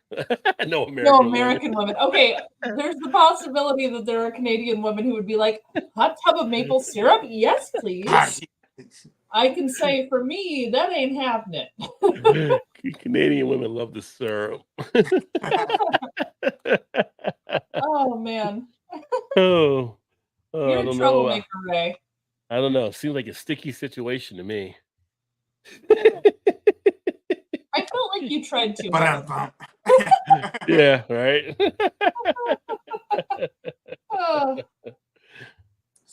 situation. Last show I asked you to watch the real video for Total Eclipse of the Heart. Did you watch that? Oh, the real video, the original video. No, they call it the real video, but it's like. But they did we watched it with the words and stuff. Yes. We watched it after the show. That's right. Yeah. I remember now. Yeah. That was pretty funny. That was classic. It was ridiculous. Yeah. It was well synced. It was right there. Yeah, they did pretty well. Shout out Dave's in the house, beer and friend. Cheers, my friend. Dave. Great to see you as well. Dave's been doing some great NA beers. I was talking about you earlier on some of the stuff. If you haven't seen Dave on on the YouTube channel or the podcast, Beer in Front, he's been doing this month sharing some of the good NA beers he's been enjoying. He also did an interview with Go earlier in the year, early in the year and early in the month. I can use both in this situation. So, beginning of January. And he just did one recently on Guinness and a couple other ones. So great stuff, my friend. Actually listened to the podcast last night when I was shaving my head. Shaving your head. All right, Ray. Always great to have you stop by, my friend. Cheers, brother. Y'all know the Alkanauts. Okay. Make sure to check out the Alkanauts. Blast off with those guys. They're terrific. Oh, yeah. Even if they do have syrup in a hot tub. I mean. It works for somebody, right? Yeah. As long as you have French apparently Canadian women. No, maybe. Yeah. Yeah, just dip your French. I wouldn't dip the French toast in a hot tub with it. Yeah, probably not. Yeah, you don't want to. Yeah. I mean, it seemed like an idea. No. I just had a whole lot of gross in there. Wrong answer. A whole lot of gross right there. Yeah, no. Yeah. That'll be a pass. What was that? The Deuce Bigelow, American Gigolo, when Eddie Griffin kept beating in the hot tub and dropping food in the hot tub when he was talking to him. Oh God. There's like a B movie that on a Saturday you're like, okay, I'll keep on watching, I guess. I mean, I'm here, the remote's over there. I don't really want to move, and I feel like it's kind of funny. Yeah, so screw it. We'll stick with it. Yeah, for me, it's the Monty Python movies and the Addams Family movies. Those are my go-to for the remote's too far. I'm not going to change it. I'm just going to watch this, even though I've watched it 30 times. Yeah, it's those. Yeah, but Monty Python, though, that's like a classic type call, though. I know. It's not like it's a terrible type. Like sitting there watching Joe Dirt. I'm not going to move because I don't feel like moving to get anything, but I can sit there and laugh. But it's not like you're right. I'm choosing it for the quality of it. Like the is not great. Like you're not, So mine are actually a different category. Mine are you're flipping channels and one of those happens to be on, I will stop and watch it. If it's Monty Python, if it's the Addams Family movies, I will stop and watch those movies. Yeah. So I guess it's a separate category. It's not the same. No, I have those also. I do that as well. Because that's like Tombstone or yes, that's what Tombstone. Tombstone's like Shannon coming in and she's like, "How many times do you watch this?" Like, it was on. When I was supposed to it's on. It's midnight and it's still got an hour left, so I'm going to be up until whatever. Yeah, that's what's going to happen. Oh, speaking of movies, I don't think I mentioned this when we did a couple weeks ago. I finally actually got a chance to see John Wick 4. I actually sat down and watched John Wick 4. Oh, I still need to see that. Let me tell you, no spoilers. It's freaking awesome, just like the other John Wick movies. Oh, really? Okay. And nice. Yeah, the scenes and the graphics and stuff that are in it are pretty intense, pretty action packed. Obviously, it's almost like a Fast and Furious type thing. They're gonna be over the top, but they're still pretty cool in how they're actually doing the scenes. And we all know what you call him dies, but it was kind of sad seeing him in the movie because there's parts in the movie that almost seem like I don't say a perfect send up because he died, Lance Riddick, but his role in the movie, some of the stuff he says in it is like a perfect tie to it. But it was pretty tight. It was pretty tight, and we watched. Was it a couple of years ago? When we were in Tennessee with her aunt or whatever. We just watched like the first 3 movies in one sitting. Like 6 hours, 7 hours straight or whatever. Just like one, like two, John Wick 1, 2, and 3. Yeah. Now I've never, neither one of us have ever seen them. I was like, oh, these are great. So like, okay, let's watch the second one. I was like, all right, then let's watch the third one. Okay. So I think I'll be. the fourth one. I think I'd be wound up if I watched them all. Like I wouldn't want to go to sleep if I watched them going into the night. I'd be all hyped up on it. Yeah. Well, luckily we started kind of early, and then kind of got like 7, 8 o'clock, and we were done. And then it was time to drink and play some games. So we were up late anyway, so it didn't make any difference. Kind of wore off. Yeah, no, it was pretty good. Yeah, I was looking forward to number 4. And then speaking of old shows, I say it's an old show. So like COVID over the last week, I'm like, I'm not really going to go anywhere and do anything. I guess I'll catch up on some stuff. I actually started watching Stranger Things again. I don't know if you guys watch Stranger Things, but I hadn't watched it in a while, so I had to go back and find out. I didn't was all the way back to season 3. Like, where did I leave off on this damn thing? Like, it's been so long since I watched it, and I'm going through trying to see the different episodes, and I had to go all the way back. What season are they on now? Season 4 had just finished last. I think we watched 75% of season 3, and we're like, no, we're done. Then it was like 3 years later, like, this doesn't even make any sense. All these kids now were teenagers. Now they're like 20-something years old. Like, how do they well, they actually start aging them up because they're older when they take the roles anyway. So, yeah. Well, I know that, yeah. But that's what I'm saying. Like, now they're like, they should be parents by now, not still in high school. Well, it was set in the 80s, so they may be. Wow, that's just good point. Good point. But, so are you caught up now? Because like the next season's not coming out for like another year and a half or something. No, I'm like season 3, and I think I just finished episode 7, so I got to finish like the last one, or I don't know if they did 8 or 10 in season 3, but I got to finish that season out and then watch season 4 to get caught up. But you got time. You got plenty of time. It's funny. I don't know if I enjoy the storyline more with that show or just more of the reminiscent of being back in the 80s and growing up in that time. That's like a thing that hooks me in, like seeing the mall, the arcades, all the different stuff. Yeah. Because I feel like the same way is like, oh yeah. I was like, okay, so like the storyline's like, it's good, but it's like, was it really that good? I don't know, but I think that kind of pushes it over the edge, actually. Yeah, so some of them, just like the different things, seeing that. So I enjoy it, but like I said, I didn't watch it in so long, I forgot where I even was on that thing. So that's kind of the show that I'm watching now. We got into watching True Detective, which is back on for the new season of that with Jodie Foster, which put Jodie Foster on something you know is going to probably do excellent. So we're kind of watching the first couple episodes of that. We're kind of hooked into that now. So I think we watched the first 2 seasons of that, and we didn't watch Chris Rock last year. Actually, I think the last one we watched was when no, Chris Rock was Fargo. Which I did finish Fargo. Oh, that was Fargo. Oh, that was I just finished the season of Fargo. Okay, yeah. So either one, I watched Fargo the first 2 seasons of that. Yeah. But we also watched True Detective also.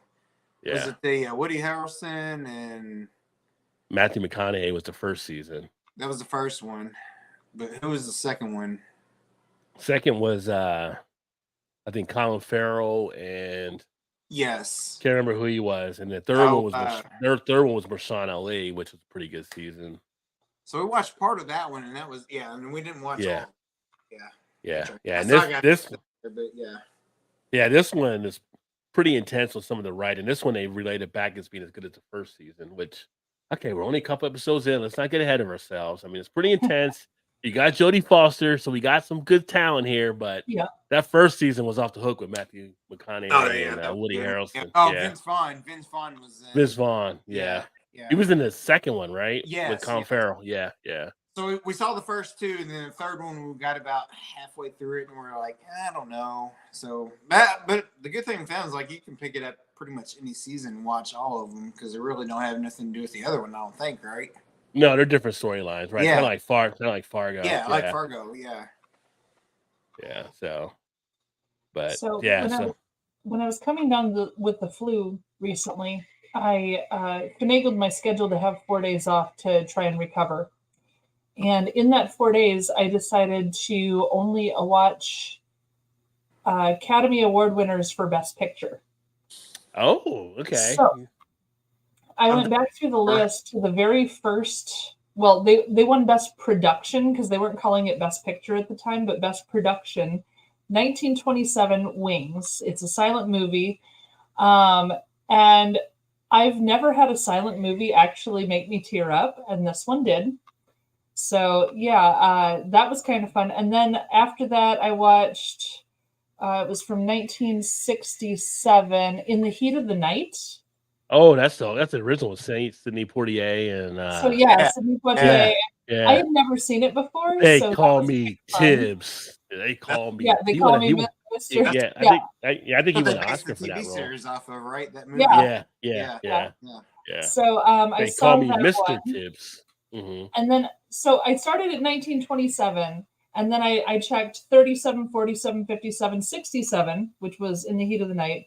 77, 87. I went through all the sevens, right? Two of them I had already seen. Titanic was 97, and The Shape of Water was 2007. 2007 or 17? One of those. I think that was 2007. That was a while 17. back. Yeah. But I'm just looking for ones that I have available on one of my streaming services. So I'm skipping over ones that I can't actually watch. So I was going to ask, Mel, would you watch the silent movie on? What was that? It was on like Freevee or something, or Tubi. Okay. It was one of the like I got free a lot ones. of shit on there, actually. Yeah. Yeah. So I watched it on one of the freebie ones, and it was really good. I really enjoyed it, actually. I had a fun time watching that movie. So after I got through all the sevens, I started with the eights. And it was the Broadway Melody, You Can't Take It With You, Hamlet from 1948. I did watch that one. Quite good. Very fun. Obviously, some really stellar actors in there that I could not tell you any of their names. Gigi was one. Oliver, the musical from 1968. The Deer Hunter from 78. I didn't get to see that. That's a classic. That's a classic. 88 was Rain Man. So this was my first time watching Rain Man. I had never seen that movie. Parts of Rain Man are shot in Cincinnati, by the way, which was pretty cool. Yeah, Rain Man was great. I remember going to the theater watching that. One of our local restaurants, when they did the toothpick scene, when he counts the toothpicks, that's at Pompilio's in Newport, Kentucky, and then the nursing home where Rain Man is actually in Kentucky as well. So they shot parts of it all through Cincinnati. Okay, I didn't know that.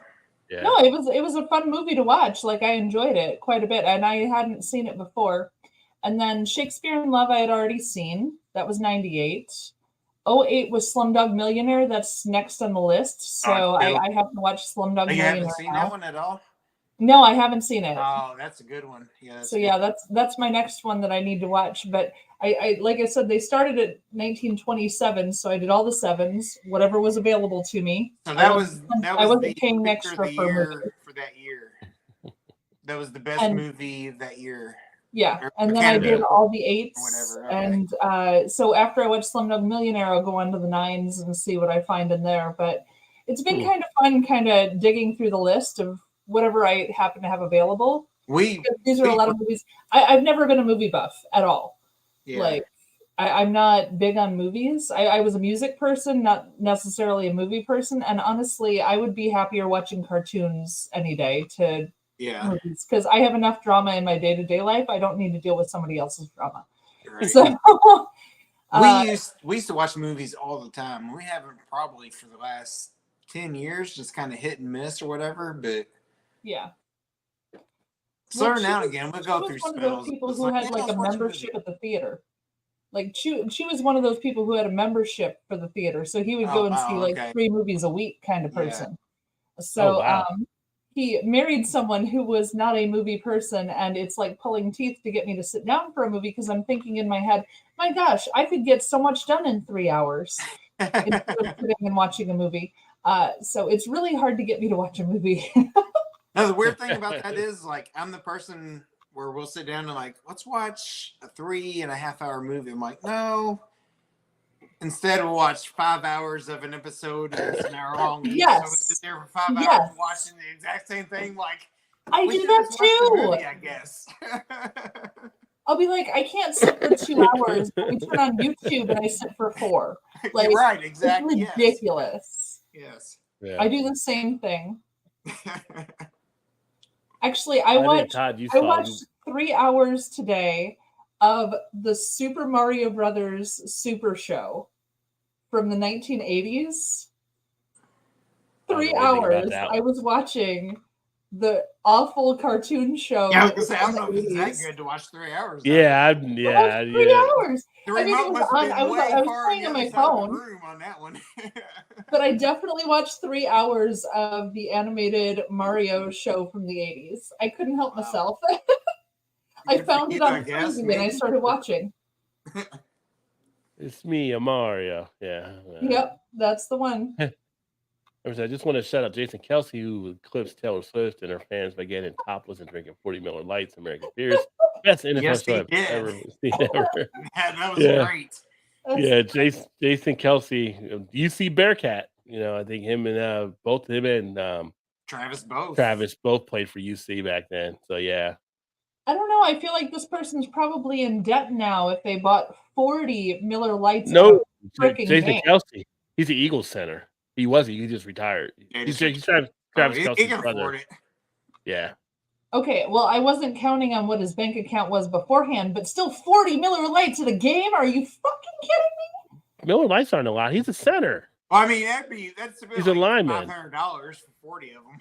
Lineman, nothing. At a game? Maybe probably not for them. I would say. No. He probably got it free. That'd be like $500. Yeah. But yeah, that's an expensive drinking day right there. Taylor probably. What was cool about that was when he got out down, he was picking up all the kids, like taking pictures with them and stuff. Like, okay, Don't have him pick up children when he's had 40 beers. He's got that fun personality. You can see. Yeah. He does. Yeah. You can know that him and Travis are doing like WWE moves and they were kids in the house. If you ever listen to their podcast, it's pretty good. Yeah. Yeah. And Jason always has his wife on there all the time. She's pretty entertaining also. But her mom's getting some pretty good commercial time on commercials now too. Yeah. But we'll see what happens. See if they make it to the Super Bowl. His brother, at least. If his brother wins another one, he'll have 3. And Jason's retiring. Like, 6 years? He's retiring now. He won 1 Super Bowl with the Eagles, but I think he said he played 13 years. Was it that long? That's what I thought he said that, is he older than Travis then? Yeah. Because I think when they were at UC, he was a senior and Travis was maybe a freshman or sophomore or something. So he's a couple years older than he is. Okay. But hell, how long has Travis probably been in the league now? For 10 years, probably. Yeah, Travis, I think it's like 31 or 32, probably. So you're probably right. We'll see. What's up, teamer? Still reserve is for bums. There you go. I would agree. The Steel Reserve watermelon is the only drain pour I've ever had. That's why they brown bag it with the Steel Reserve. I mean, anybody knowing they're drinking Steel Reserve. Would you want anybody knowing you're drinking Steel Reserve? Nah. Keep that one a secret. Oh, that is funny. This beer's going down pretty easy after not drinking for a bit, though. I'm about to get ahead of curve even more and get a third one here in a second. No, it's only 8:30. You can't do it. No, I'm kidding. No, it's 9:30. It's 8:30 on your time. Don't try to confuse me and time. Oh, that's true. Next hour. Yeah. So I just Googled it, and it is. Yeah, he's played 13 years. Okay. Well, he's got Super Bowl wins, so nothing wrong with going and retiring. But I didn't really get any beer news because the beer news I had last week, we didn't do a show. And I thought I still had the beer news for this week, but I guess I deleted it. Like, we didn't do it. It would have been like 2 weeks. It would have been kind of stale now. I mean, so if there's any beer news anybody wants to share, you can share it. But I didn't pull up anything in particular for it. He just irritates me for some reason. I think you're talking about Taylor, not Mal, I hope. Because I adore you, Big Daddy Mojo, and I would be very sad if that was me. Not anymore. I'm sorry. And Travis was drafted in 2013, so he's been 11 years now. So yeah. So if he came out like 21, he's 32 probably. So that makes sense then for 2 years apart. So yeah.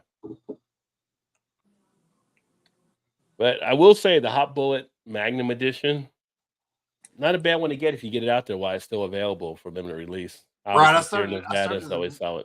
I grabbed that one to drink tonight, and I forgot to have these beers from last week. I was like, "Well, shit, I'll drink those instead." So have you drank this yet? I have, yeah. Okay, yeah, it's pretty smooth.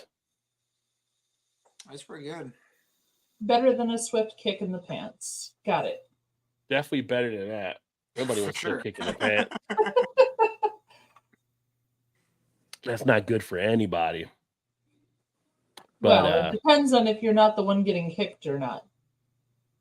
Well, that's I guess. If you're not getting kicked, a swift kick in the pants could be quite funny for you. Yeah. But I told Todd I watched. Well, I didn't tell him on Facebook. I posted it. And we watched Knock at the Cabin a couple weeks ago, so that was interesting. Oh yeah. M. Night Shyamalan, because it's always like every other film with him, pretty much. But it was pretty decent. It wasn't bad. Yeah. But it's funny, I never finished the trilogy he put out. So I was telling her, like, he did the one with Bruce Willis. Yeah. But then he did Mr. Glass with Samuel Jackson, and then he just split with what's his name? Split was weird. That was a good movie, but it was odd. I forgot what the guy's name is. I want to say McElroy's Jim, something McElroy or something. But I was telling her, like, I was like, it's a trilogy. Like, she's like, what do you mean? Like, he did the first one, Unbreakable, then he did Shattered Glass, and then he did Split, and they're all three tied together. She didn't know either, so it's like now we want to see the other two. Yeah, I would say most people probably don't really realize that, to be honest. Like, well, they should have from Shattered Glass because it was still the Samuel L. Jackson character. Yeah. Yeah. I mean, that's true, but. And I was going to watch Nope because Nope is on either Netflix or Prime right now, but I haven't watched it yet. Nope was the Aliens one, right? Oh, I don't know. It's the one from Jordan Peele. I haven't seen it yet. I feel like it was Aliens. I don't know that it was as good as all the people were saying about it. Yeah. Like they were raving about it. I was like, it was okay. Like it was good, but I'm like old school in Shyamalan's like the old for Knock at the Cabin. Yeah. You know. It had a little bit of a, I guess you could say, the Village type feel to it, but yeah, I wasn't a huge fan of the Village. You like the Village? Great. I actually enjoyed that movie. I did. Yeah. I mean, I saw the twist coming beforehand, but I really enjoyed it. While I felt the acting was well done. I thought, they played off the storyline pretty well. So yeah, I felt good about that. Knock at the Cabin. I pretty much figured out who they were at the beginning when they came there, and I said it out. And then at the end, they admit who they admit who they actually are, or she figures out who they actually are.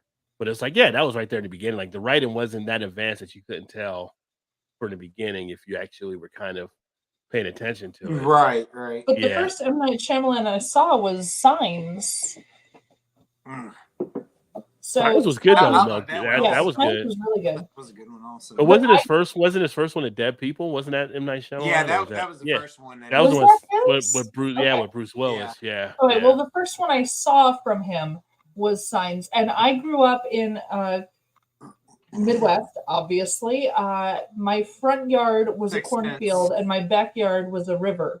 So when they had those noises through the baby monitor, the whatever noise it was that was like the screeching. Yeah.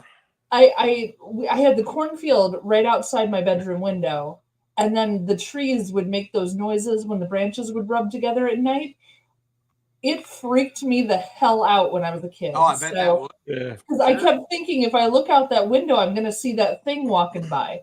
Like in that little picture from they had the video from Mexico or whatever on the news, and it was like the thing walked by.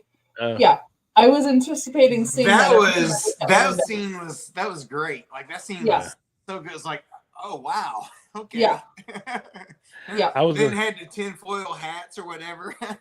Okay, the tinfoil hats was just funny. No, that's what I'm saying. Like the whole thing. Usually his movies are kind of like Seriously, it gets some funny part in it, sure. Oh, he was. Thank you. Oh, you were missing. I didn't see the comment where you mentioned Jodie. I saw the other comment, but Jodie's pretty solid of an actress, though. I mean, she's fine.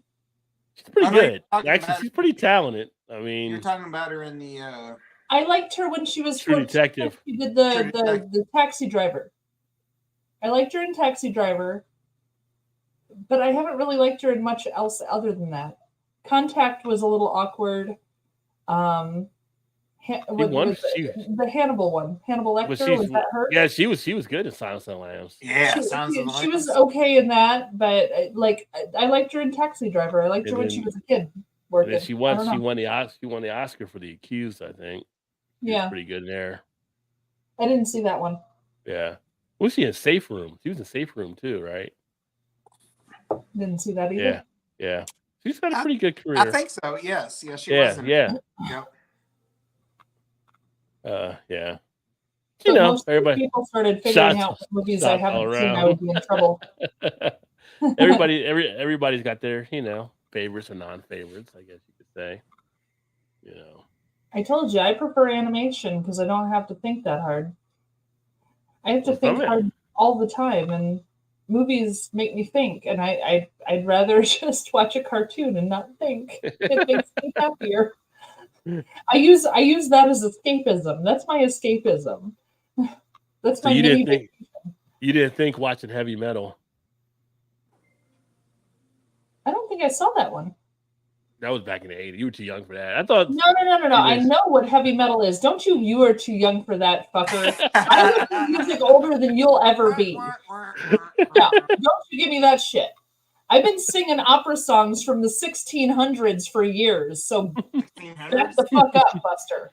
Anyway. And shall we say, that's a you problem. So sick of you two saying I'm too young for shit. Are you kidding me? I'm just saying there's for a reason. I can see all the shit you've ever seen. Ever. There's some cartoons that definitely are more, cerebral. I don't think I was as interested in seeing that heavy metal specifically because I wasn't a drug user. And you didn't have to be a drug user to see heavy metal. No. So the whole fun point of heavy metal is if you are on Joey acid shows or shrooms, up. Cheers, Joey. Joey comes at the right time. If you were on acid or shrooms, heavy metal was supposed to be a lot more interesting. And I was kind of like, oh, well, I'm not going to do those things. So I'm fine not watching it. Like, that was literally where my mindset went. This was during college. I had the option. I was like, nah, I'm just not interested. So it's the same reason I haven't listened to Pink Floyd's Dark Side of the Moon while watching Wizard of Oz, because I don't see the point, honestly. Have you ever seen The Wall? Yeah. Pink Floyd? Have you seen it where you weren't in the state of mind? Alcohol and nicotine are the only things I touch. I don't do anything else. So when I saw it, I probably had a beer or two. Okay. Or 4 or 6. But who's counting? No, that was when I was still in college. I was worried about my I have alcoholism running in the family, so I was still scared to try liquor as much at that point. So yeah, I tried to watch The Wall sober one time, and it just didn't make much sense as when I watched it before and I wasn't sober. It was like, oh, yeah. But see, I count that in the same camp as Sgt. Pepper's or Yellow Submarine or one of those. Like, I counted in that same camp, which is like, like it's a little head trippy, but you're just like, okay, it's a thing. Let's Train Spotting. I put Train Spotting in that group too. It's a great movie, Train Spotting. You didn't like it though, because you didn't. I actually enjoyed I never did heroin, but I enjoyed the movie. I enjoyed the movie quite a bit. It scared me off from heroin forever, by the way, but I enjoyed the movie quite a bit. But I'm sorry, the baby crawling on the ceiling, not cool. Not cool, man. Fucking dead baby crawling across the ceiling. Nope, I'm out. Well, that'd be the part of the trippy episode that you're going through. So Yeah, that was a little upsetting. Climbing out of the toilet, also not my favorite portion of the movie. That's like an iconic scene from the it movie. made sense for what they were going through. And actually, along the same lines, that was Ewan McGregor. He did Velvet Goldmine. Did you see Velvet Goldmine? I've never seen it, but I heard about that one. I never So got it was that. like where he was the David Bowie, but not David Bowie. I mean, in essence, he was that character.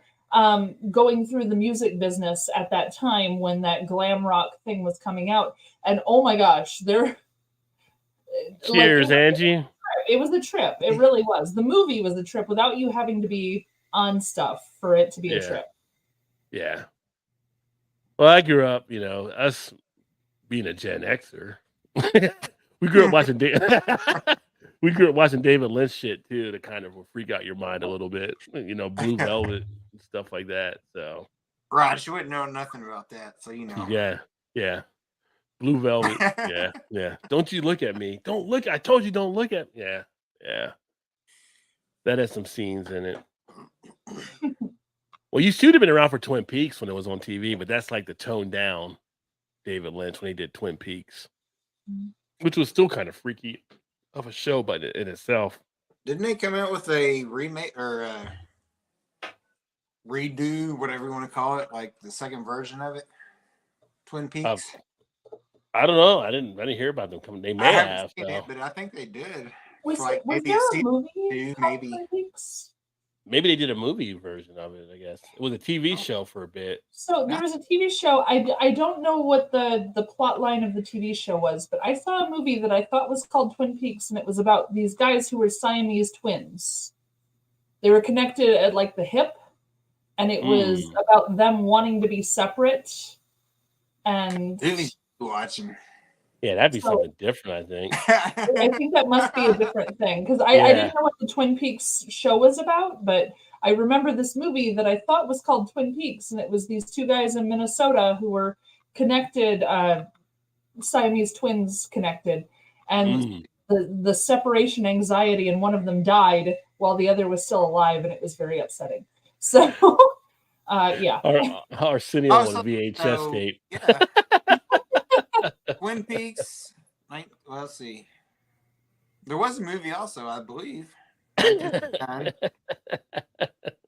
So TV series was only one. Oh yeah, I ain't messing around. That's true. Twin Peaks what? You just a long finger. So 1990, 91. Then Twin Peaks I was a again music teacher. I got to play piano. I have to have that octave stretch. To 2017, so it was one season. Then there was a movie also. So they tried to bring it back, but that was such a 90s type thing or whatever. Like to bring it back now, I don't think it never lasted. It apparently did. Yeah. Either time it never lasted. Yeah. It's like if somebody tried to come out now with a Faces of Death movie, I mean they would be getting such hate mail and shut it down for sure and stuff like that. Yeah. Did you see those? Did you actually watch them? I'm Gen X. I'm Gen X. Of course I watched them. We watched them at parties in the 80s. Yeah. No, I see if they had it in stock. Like, we're gonna get it. Let's see. Yeah. Let's see. I definitely saw about 6 of the volumes. When I went to find them, they had like 12 volumes, and I saw one Blockbuster's the one, the mom and pop shops, back. Yeah, you couldn't go to Blockbuster. You had to go to the one, and it was like usually in the back room of the curtain next to the portal. Yes, exactly. I found them at Family Video. I found them at Family Video. I can't believe Family Video would actually have them. Yeah. But so I saw about 6 of those, and I didn't know there were 6. I only knew the 3. Oh, there were 12. There were 12 different volumes. I only saw about 6 of the 12, whatever happened to be in stock when I went in. But yeah, we saw about I didn't think there was that many either. Yeah, there were a lot of them. It was a long running series of clips. It was. It was the 80s. We have Benetton and we have Faces of Death. What do you want from us? That's what we did in the 80s. Right. Yeah, that was problematic. To say the least. All those old rainbow Benetton ads from back in the day. That was the store. Everybody was going to that store too. Kids from the mall. What whatever happened. I mean, they went out of business, but I don't know why they ended up collapsing. I feel like they were ran pretty good for a while. Went the way to members only jackets. The Jordache jeans back in the day. First day of school, got some Jordache. Beat out Sassoon. Yeah, it was all about signatures and all that stuff back in the day. Shell top Adidas, suede Pumas. We didn't have the money for. We got some buddies. We're in some buddies. Yeah. I mean buddies. Yeah. What are you talking about? I mean buddies. Bobos back in the day. Yeah. I got most of my clothes from resale shops. we didn't do name brand shit. That wasn't happening in my house. My sister got one pair of name brand jeans and she begged for them. Begged for them. I must have been about 5 years old. I remember her begging for weeks for these name brand jeans, and she got them. And as soon as she got them home, she took a set of keys and took at them and started like tearing all the holes. You know, like you're supposed to have all the holes. So she put all the holes in them and she wore them. And my dad lost his shit. Like, he was screaming. Like, we just paid $80 for a pair of pants and you ripped them to shreds. Like, are you kidding? Like, I don't remember. I remember it was like the name brand, whatever thing my sister needed at the time. If I was 5, she was 17. And this would have been 91, 90, right around there. But it was after that. It was. She got grounded for a while after that one because we didn't do name brand. That wasn't a thing we did in my house. So yeah, she got in some trouble. Yeah, try to get a couple name brand stuff where you can. I didn't always get all the name brand, but try to get that. And being a boy, the one thing is growing up as a boy too. You just definitely did not want to be back when the kids used to go to Sears back in the 70s and 80s for their pants. Don't be the kid getting the Huskies. You didn't want to get Huskies on your. That's what I'm saying. Yeah. That's what I'm saying. It's like never had to wear Huskies. So Huskies true. But once you got into like middle school, high school, I had to wear Husky before. Once you got into middle school, high school, you had to watch out if someone showed up in Oshkosh. Oh, the Oshkosh. Gosh. So once you got to middle school, if someone shows up in Oshkosh, they are ostracized. Are you kidding me? You can't be showing up to middle school with your Oshkosh. Are you kidding? God, kids that age are such dickheads, aren't they? Kids are awful. And the Buster Brown shoes, Buster Browns, yeah. I remember I got my first pair of Doc Martens when I was in high school. Huskies, Buster Browns, like I was total whatever. I was just a kid to get posterized.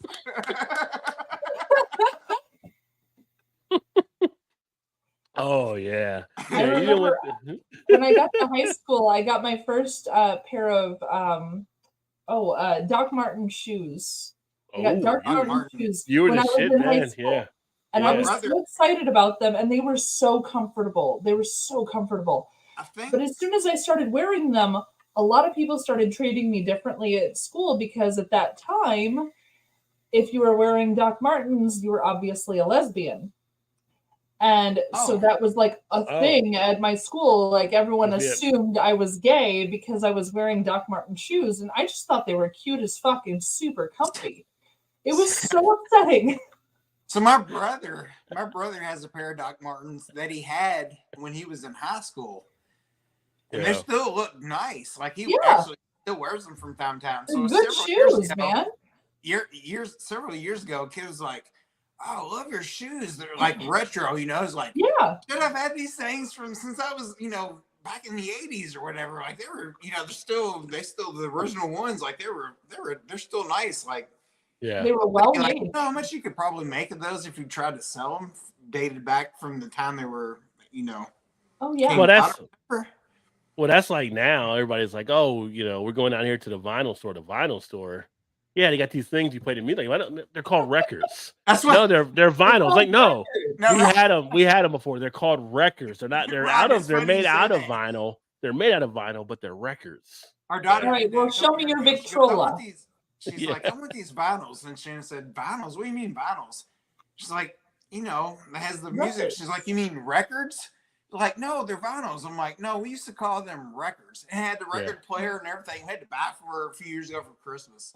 She still has them. I'm like, vinyls, really? Come on. It's like these guys I see walking around with a little pouch or whatever. Like, oh, it's a pouch. I'm like, no, it's a fanny pack. We called it a fanny pack back in the day. They're like, no, it's like a little pouch. Like, yeah, it's a fanny pack. Yeah, we had. You don't get caught dead wearing one. You used to get your ass kicked when you wore those. Yeah, back exactly. in the day. Yeah. So interesting story. World War II in Europe, when all the music was getting taken away, all the stuff that could be, anti-Hitler, all that was getting taken away. Musicians were still making records, but they were using x-rays, like the medical x-rays. They were dumpster diving at hospitals and taking the material they used for x-rays and creating records out of that material. I thought that was such a cool, like that, because those they were apparently originally printed on like a vinyl type material, and they could turn that into a record. Innovative. I know, right? I just love that. Music will persist. It doesn't matter what's going on. Music will persist. I truly believe it. I don't think I've ever heard that before. When there's a will, there's a way. I read it in a book called Middlesex, if I remember correctly. Oh, the middle. Okay, all right. Well, Middlesex is a township close to London, but yeah. I know, but I'm just. It was Middlesex. We have Middlesex County, like money in the middle. Hey, Central Wooders Pecan Pringle Stout. Oh, breaking out Christmas. See, I got Halloween, you got Christmas. Look at that. Pecan or pecan, malt beverage aged in bourbon barrels with natural flavor. I have a review upcoming on this one too, but this is 12.3% ABV. And it is Central Wooders, which is a great brewery. I'm glad I can finally get their beers here, and very smooth, very tasty. Yeah, they do some good stuff. Yes, Angie remembers the Face of the Death. Yeah, we used to have parties and stuff when we sit there watching them. Yeah. It'd be like watching Face of Death in one room, playing Thumper in another. Yeah, we used to get another room doing quarters. Gloria Vanderbilt. Yeah. Calvin Klein, no friend of mine. Don't want nobody's name on my behind. What song is that from? What song is that from, Todd? What song is that from? Say it again. Calvin Klein, no friend of mine. Don't want nobody's name on my behind. Oh, God dang. Come on. You supposed to be a hip hopper. No, I know. I know what it is. If I tell you, you're going to really be mad I told you. No, I can see it. Okay, I can see it. But... Run DMC. That's what I was thinking, but I was like, no, I don't think so. That wasn't. I was thinking. It's just like the it's like the SAT. If you don't know, gotta guess. Guess. And I've been like, okay, I don't know this one, so I'd guess that one. Yes, right. Tater remembers the monkey as well. Yeah, I think everybody the things I remember from Face of Death. I think everybody kind of remembers the monkey and the brains. Oh yeah, the monkey. The skydiver into the alligator. Skydiving, yes. The magician too. Yeah, what was the magician one? Yeah. The magician, he was laying on his back, and there was a candle eating through the rope, and there was a block with nails sticking down above his head. I don't remember that one. And when the candle burned through, he wasn't loose yet. And that was a bad one. And the plane crash with the limbs on the ground. The plane crash was upsetting too. There were a lot of upsetting ones, but everyone remembers the monkey. The monkey. I think that's one I remember the most. I think it's because it was the living animal they had to beat to death, and they ate the brains afterward. I think that's there was just so much involved with it, and yeah. And for us in the States, like it wasn't something we was like where they were shooting this from was a delicacy to do this. Well, yeah, it was in a different country. Yeah, but in our country, it's like something we had never really seen before to kind of do it like that raw. Do you remember the lobster? I remember the lobster. Was that in one of the other ones? they had a sushi restaurant that they were in, and it must have been Japan or somewhere in Asia. I don't know the specifics, but they took the lobster out of the tank and they took it into the kitchen and they peeled off the cover on the tail and they sliced it into 8 pieces and they brought it out to the table. And the lobster is still moving his claws and his legs and stuff while you're eating the tail. Like he's still alive while you're I don't remember that one. chewing on his meat. Like it's very upsetting. But yeah, I remember the lobster as being, the freshest sushi ever, but ew. Lobster down, lobster down. Yeah. But like you finished the whole tail before he stopped moving. He's still moving. Like he's still alive. And it nope. Yeah. Yeah. I would like them to be thoroughly dead before I eat them, please. But it's fresh. It's fresh. Well, yeah, but I can know it's fresh by seeing it before it goes in the kitchen and becomes not fresh anymore. Speaking of lobster, a little trivia fact. You ever watch MASH back in the day? Oh, my dad used to love MASH. The guy that played Radar. Yeah. You never saw his hands on camera. You know why? No. He had lobster hands. I was saying, that's why you never saw his hands. If you ever watched MASH, you will never see when his hands are always covered. Yes, you never see his hands on camera. Interesting. I had no idea. Okay. Yeah. So even when he hands the Colonel or Alan Alden and stuff, you never see his hands. I mean, he had to salute though. He did salute several times. I remember. But he has gloves on. Oh, okay. Yeah. But I do remember him saluting. That was because that was the thing he would always do. Like he was very follow the rules. And I guess if you're like that, you might be able to salute like that with your hand because you're not separating them too. So yeah. But yeah, little unknown trivia fact out there for those of you that like to watch MASH. That was the case. Next to the Fresh Prince, yeah. I would. I'd be like, yo, Will, remember your boy from back in the day? Throw some dollars my way, homie. Yeah, no. I was about to say, your parents didn't send you to live with your auntie and uncle in Bel Air. So I did not go to Bel Air. Yeah, no.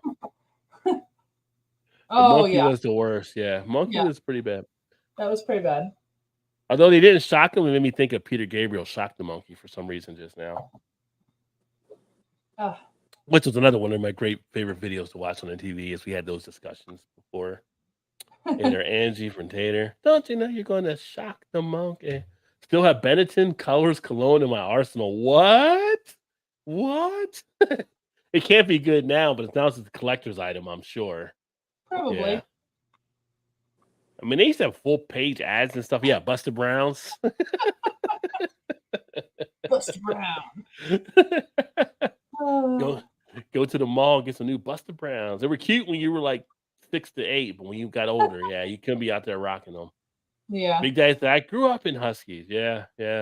See, for the girls, it was those sweatsuits where the sweatpants and the sweatshirt that had like the kittens on it and stuff. Oh, yeah. So there were a lot of those going around my elementary school, but if you wore one to middle school, you would get shanghaied. Honestly, they would just string you out from the light pole outside. It was ridiculous.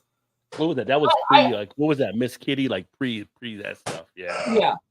But I was the one riding to school in middle school on my dad's motorcycle, so I didn't have as much of that to worry about. The motorcycle gave me a pass on a lot of stuff. Well, the motorcycle and the Doc Martens, they thought you were a lesbian. Doc Martens weren't until high school. And Dad was driving the motorcycle when I was in middle school. Oh, yeah, man. I wasn't driving it. Funny thing is, though, back in the day, growing up, one of the shows I used to watch as a kid was Facts of Life in the 80s. Mm-hmm. Joe used to ride a motorcycle. I never once thought Joe was a lesbian. I thought she was one of the hotter ones on there. So yeah, for sure. Me too. Yeah. Again, I was getting dropped off at middle school by my father on his motorcycle. I'm in perspective. It's not my motorcycle. It was a little different. Yeah. But it gave me a pass on a lot of the fashion things, at least. Well, there you go. Everything has a silver lining to it, right? Yeah. Vinyls, records, reboot. It's just like, it's so funny seeing it do the vinyls. Like, it's this new thing. It's like, everything old becomes new again at some point. That's how I feel about it. And we did the whole record type thing. Actually, I still got tons of records here. One of the people I work with, she was telling me the other day, she actually paints old records. So one of my guys I work with gave her some records too, and she paints over them and does stuff and different designs, and then she shows them, which is pretty cool. Let's say every 20 years it comes back around again. Yeah, right. Went to cat school dressed like little Patrick Bateman, so we were chill for the most part. If you got a reference, yeah. Oh, okay, that's a movie I have seen. I have seen American Psycho. Yes, yeah, American Psycho. Oh, there you go. He's got the hot bullet. Todd's breaking out the Magnum, folks. What is it with you boys and trying to be Magnum? Go big or go home. Trying. I've already had the Magnum. What do you mean trying? Trying. Yeah, I went to cat school for the first 5.5 years because 6th grade we actually switched schools. But yeah, had the blue pants, blue vest, blue shirt, blue tie. Yeah. So you worked at Walmart? Uniform. Pretty much. Past the school. Yeah. You had the uniform for private school that you had to wear, and I guess there is something to that where you can kind of control the mind if everybody's kind of in the same type thing. Although, again, shoes would be the differentiator. So you couldn't have Buster Browns when you're in cat school now, but the shoes would definitely stand out. So Buster Browns. Come on, a fanny pack. Hey, oh. We're not trying to use that language here, Big Daddy. Come on, man. Yeah, come on, Big Daddy. Because honestly, there is no gay person who would ever remotely consider wearing a fanny pack. So fuck your fag bag. Nah, that was the wrong terminology for that shit because they knew what the hell was going on with fashion. Just saying. Radar had one lobster. Oh, it's just one. Okay, I thought both. So just one. Okay. I watched Match Daily. It's fun to try and catch the claw. You can catch it, he said. So he's been able to catch it on there. Okay. Yeah. I mean, maybe he was a Mr. Spock fan. Natural Mr. Spock. Maybe he was a Vulcan. We didn't know it. Just saying. Possibly. Could rock with the Buster Browns in double digits, bro. No, you could not. Once you hit 10, you better not have some Buster Browns on your feet. Oh, Buster Browns on that age will lead to busting ass. Yeah. You can still buy colors for Benetton? Oh. I had no idea. Many artist friends of mine have paint poured over albums. They make beautiful clocks. Oh, there you go. That's an idea. Yeah, the person I work with, she does it for kind of a design type thing. But yeah, clocks would be something you could do with them as well. But I'm like, what if you want to play the records? Not her all painted over. You can't really do that. I'm like, you can only play the B side. I mean, if you're giving them like, yeah, that's true. That's true. If you're giving the artist the old K-Tel stuff or something like that, you're not going to play the old K-Tel best of. Do you guys remember the K-Tel records? You probably don't even remember the K-Tel records. I don't know. So you know how like back in the probably, but I don't know the name of it. I don't know K-Tel. K-Tel was like back. They had a good run from like mid 70s up to early 80s, but they'd give you like the hottest tracks on like a double album record. So you'd have like a Jackson 5 hit. It's like the best of, sort of. Yeah, you like the best of. So when they would do like these different things, a lot of records were like one hit type things.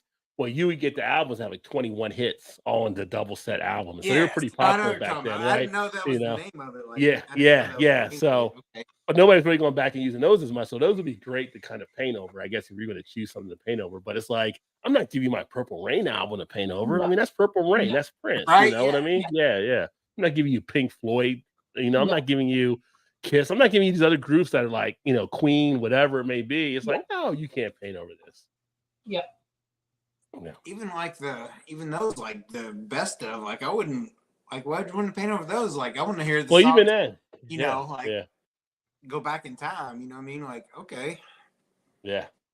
So K-Tel back in I should pull some of those out for a show one time to show you guys. Those are hilarious. Just some of the stuff you would get on. You know, you have Car Wash on there or That's what I'm saying. Yeah, you'd have all these No, I ones like I remember those. I yeah. didn't know that was the name of them. It's like So Chic when I Freak got into Out would be that, on it was, one. Mm-hmm. by the time I got into that, it was cassettes, and you could order the cassettes on the infomercial on TV, and they would Columbia send House. it would have all the For a top penny. hit type music. Yeah. So yeah, mine was cassettes technically, but yeah, same idea. And then they have the now that's what I call music, the now. Yeah. Like that's what they did for a while, and of course now everything's online, but still. You don't give an artist your favorite. Well, yeah, you No. couldn't give me your favorite, right? Yeah, but it's like, what do you give them? Like just the ones that, because I feel like you'd always want to go back and listen to something. So, okay, refill. Yep, refill time. I'm just trying to think what would be the old ones. Like if I had any of my records here to give up, I mean, it'd be tough for me to give up any of the records I have. I have some old ones that are just kind of more breakbeat type stuff from back in the 80s and stuff for hip hop and everything when we used to DJ. But even then, just like being able to go back and hear some of those tunes. But see, Andrew remembers K-Tel. Yeah. I had like different K-Tel records that are here and stuff that are just I remember those, but I don't remember that being called that. Yeah, it's like because you got satellite radio, so if you're like on, I forgot what the channel is. It's what's Roxanne is like she's on LL channels like 843 or something. What's the channels like? Is it it's like 43. Yeah, 43. 43, something like that. But like if you keep going up the dial, you get to like 51 or 52, where it's like the old club type stuff, and there'd be like songs on there that were popular, like from disco going into like the 80s. Well, they didn't have a whole album, so it might be just a big hit they had. And K-Tel would grab all the different hits and they put them on double album sets, right? And you would buy that and you'd be able to get the songs you like and stuff like Knock on Wood and things like that. And I Will Survive, some different stuff. So, Shantae's on it. She's freaking hilarious, though. Yeah. Yeah, she don't hold back. No, that's for sure. That's what all the dudes in my used to call fanny pack. Oh, I don't doubt that for sure, Big Daddy. Yeah. Fanny Back pack. then. Fanny pack. Yeah. We weren't PC in the 80s. We were nowhere near PC in the 80s. Well, yeah. I mean, it's even funny. Like even now, listening to some songs I listen to, you hear it and it's like, ooh. I wonder if that could be released today. Probably not, because of the whole way the climate is right now. But back then, it was stuff that was getting released that just happened to be accepted at that time. But it's like TV shows, like some of the TV shows that were actually done, like you wouldn't see on TV now, because people would get crazy. Most of them wouldn't be shown on TV now. Yeah. What's the All in the Family? All in the Family had some really bad. No, so I was gonna say, it's like that show would never exist today. When you watch that, like even some of the Jeffersons, like the Jeffersons too. Well, they had. It's funny because they had a show when I was watching a couple weekends ago. I don't know if it was CNN that were kind of doing a look back on stuff or one of them, but it was actually one of the Jefferson episodes, and it was an episode where George and Tom were in an argument or something like that, and George was like. He was calling them the H word basically, and he's like, "Tom, don't call me that." He's like, "What if I said wrong?" He's like, "Say what?" And he said the N word. And like you wouldn't see on the TV now for someone actually saying that, but he just said it, and George and Weezy were like, you know, George would say like cracker and stuff. Yeah, but it was the thing about it was like an honest dialogue between these two characters, right? Yeah. Like, don't call me this because what if I called you that type thing? Yeah.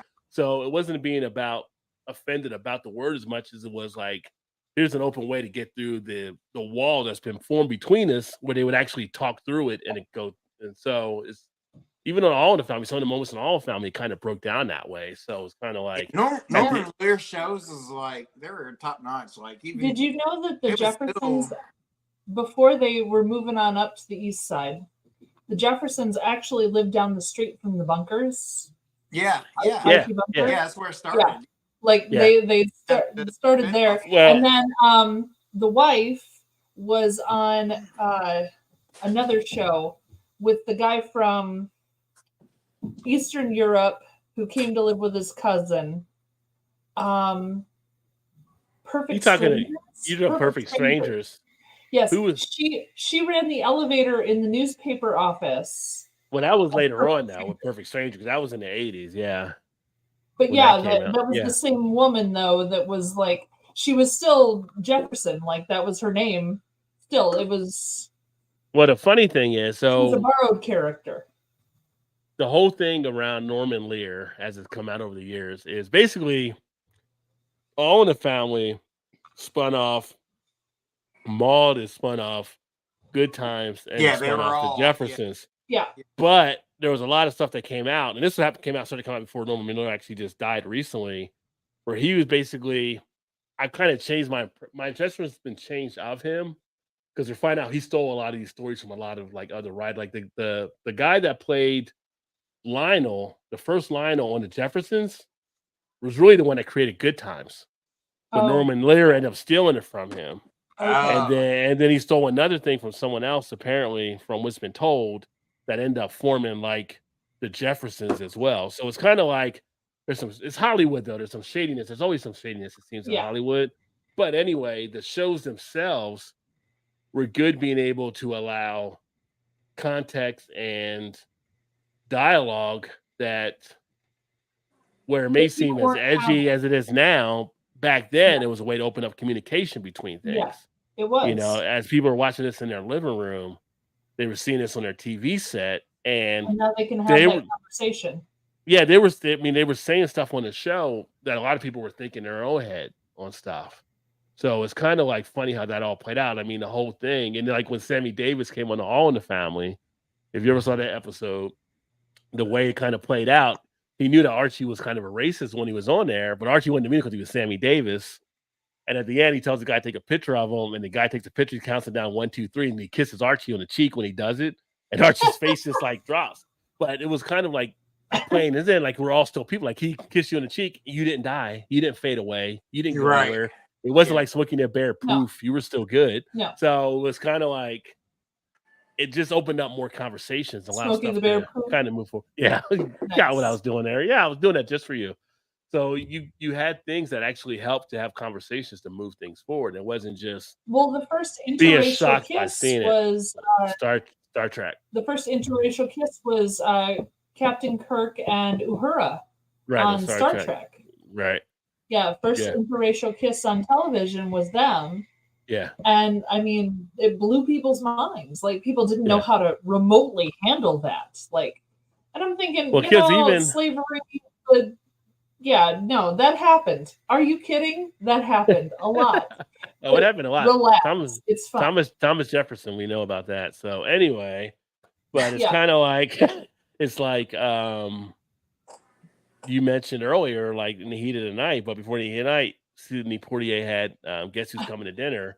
And even though he was dating his white woman, they couldn't have them kiss at all in the movie when they were making it, right? Because America wasn't ready for that or whatever. So, right. Yeah. But the big thing about Guess Who's Coming, I mean, the heat of the night that you just watched is when he got slapped and he slapped the white person back. And he slapped him back. That sent shockwaves through the country when they saw that in the movie theater. Yeah. Because he slapped him back. No, you're going to slap me? I'll slap you right back. Are you kidding me right now? No. And I loved that. It was beautiful. But yeah, that movie made me so angry on so many levels. And this is part of why I don't watch movies, because I get too invested. I wear out my emotions watching movies because I get right in there. I do. And that movie made me so angry for him because they were like half the time saying, just leave, you're causing all this trouble in town. But at the same time, they're like, well, we kind of need your help though. You can't tell me to get the fuck out and then say you need my help. No, are you kidding me? That is not how that works. Like, I got so angry at the whole thing. Like it was chase him away, keep him, chase him away, keep him. And I'm like, fuck you guys. Make up your damn minds. He's solving the thing. Let him solve the thing. Like, what the hell? Oh, sorry. I'm okay. This is why I don't watch movies. I get very invested. But see, that's what the movie wants you to do. It wants to pull you in. So it definitely worked. Yeah. But all of this emotional buildup. It's too much. I have enough shit going on a day-to-day basis to deal with regularly that I can get this worked up about. But now I'm spending precious energy getting worked up over a thing that isn't real. And I'm like, why am I doing this? Why am I letting myself? So I watch things like Labyrinth, and I watch things like Muppet Christmas Carol, and I watch easy things because it's just funny. too much. One of the most interesting for me, from watching the Jeffersons growing up, one of the most interesting shows that I saw that still sticks with me to this day, that still, when I just see like a thing on a clip when I end up watching it, there was an episode of the Jeffersons when George was invited to go to a meeting, and he went there with Tom. They didn't know the meeting ended up being like a clan type meeting thing. And so, because George was a successful businessman, so they just knew by his business, they knew he was making this money. He was invited in. And then when he got there, ended up happening, one of the guy in charge actually ended up choking on something, or something was going on with him. He couldn't breathe, and the guy was pretty much dying. And so George ended up saving him, basically doing CPR and stuff, and brought him back. And the EMTs were there taking him on a car. And he's like, what happened? Like, he said, that gentleman saved your life or whatever. And looked over, and it was George that had saved his life. And he tells him, you should have just let me die. Oh.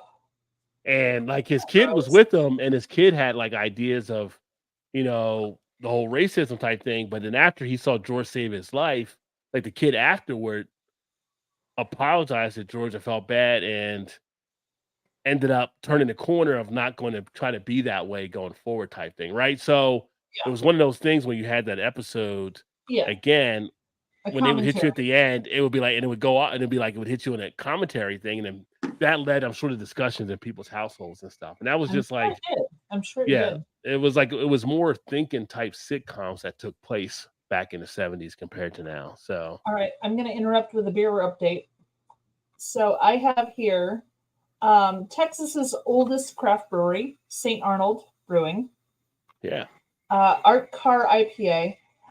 Chu has made friends with a gentleman named Tim, who comes to Chicago twice a year to work, but he's from Houston, Texas.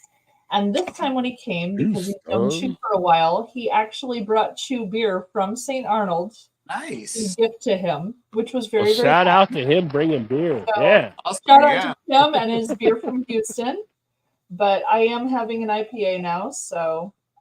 I've heard a lot of good things about that brewery. Our boy Drunken one used to love that one. Yeah, that's true. Yeah, that's probably where I heard it from, actually. Yeah, Chu and I got to go to St. Arnold when we were in Houston last, and it was really nice. I don't recommend walking there. Please don't walk there. Because you walk through some areas that are questionable. But yeah, if you've got a car or if you have a ride, please go visit St. Arnold's. Because first of all, their outdoor space, gorgeous. It's covered like a proper roof, but it's like you're outdoors still, and it's beautiful. They do a really nice job. The beer is excellent, so highly recommended to check out St. Arnold in Houston, Texas. Cheers, everyone. St. Arnold.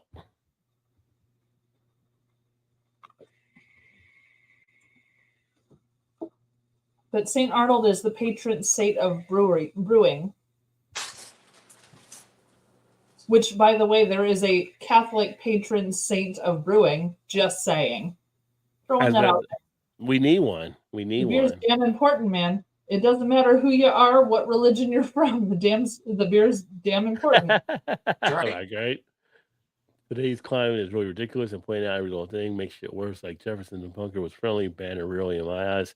Well, it was like some educational type stuff that took place there too. Yeah. So yeah, it was providing perspectives that some people, it was different in the 70s and 80s. I mean, it's kind of like I grew up in Jersey, and we were kind of in our school. It was, I want to say probably like 60-40 or whatever. So it was like when I ended up going to like 7th grade up, like it was mixed. So you'd have like some of the parents didn't like it, but in school, like you'd have people black and white dating each other. You know what I mean? So it's kind of like it was happening there, but it's like, Well, it depending on how the parents were, kind of determined if it would go any further. Type like there were some that had hidden relationships, and there were some that parents were cool with it.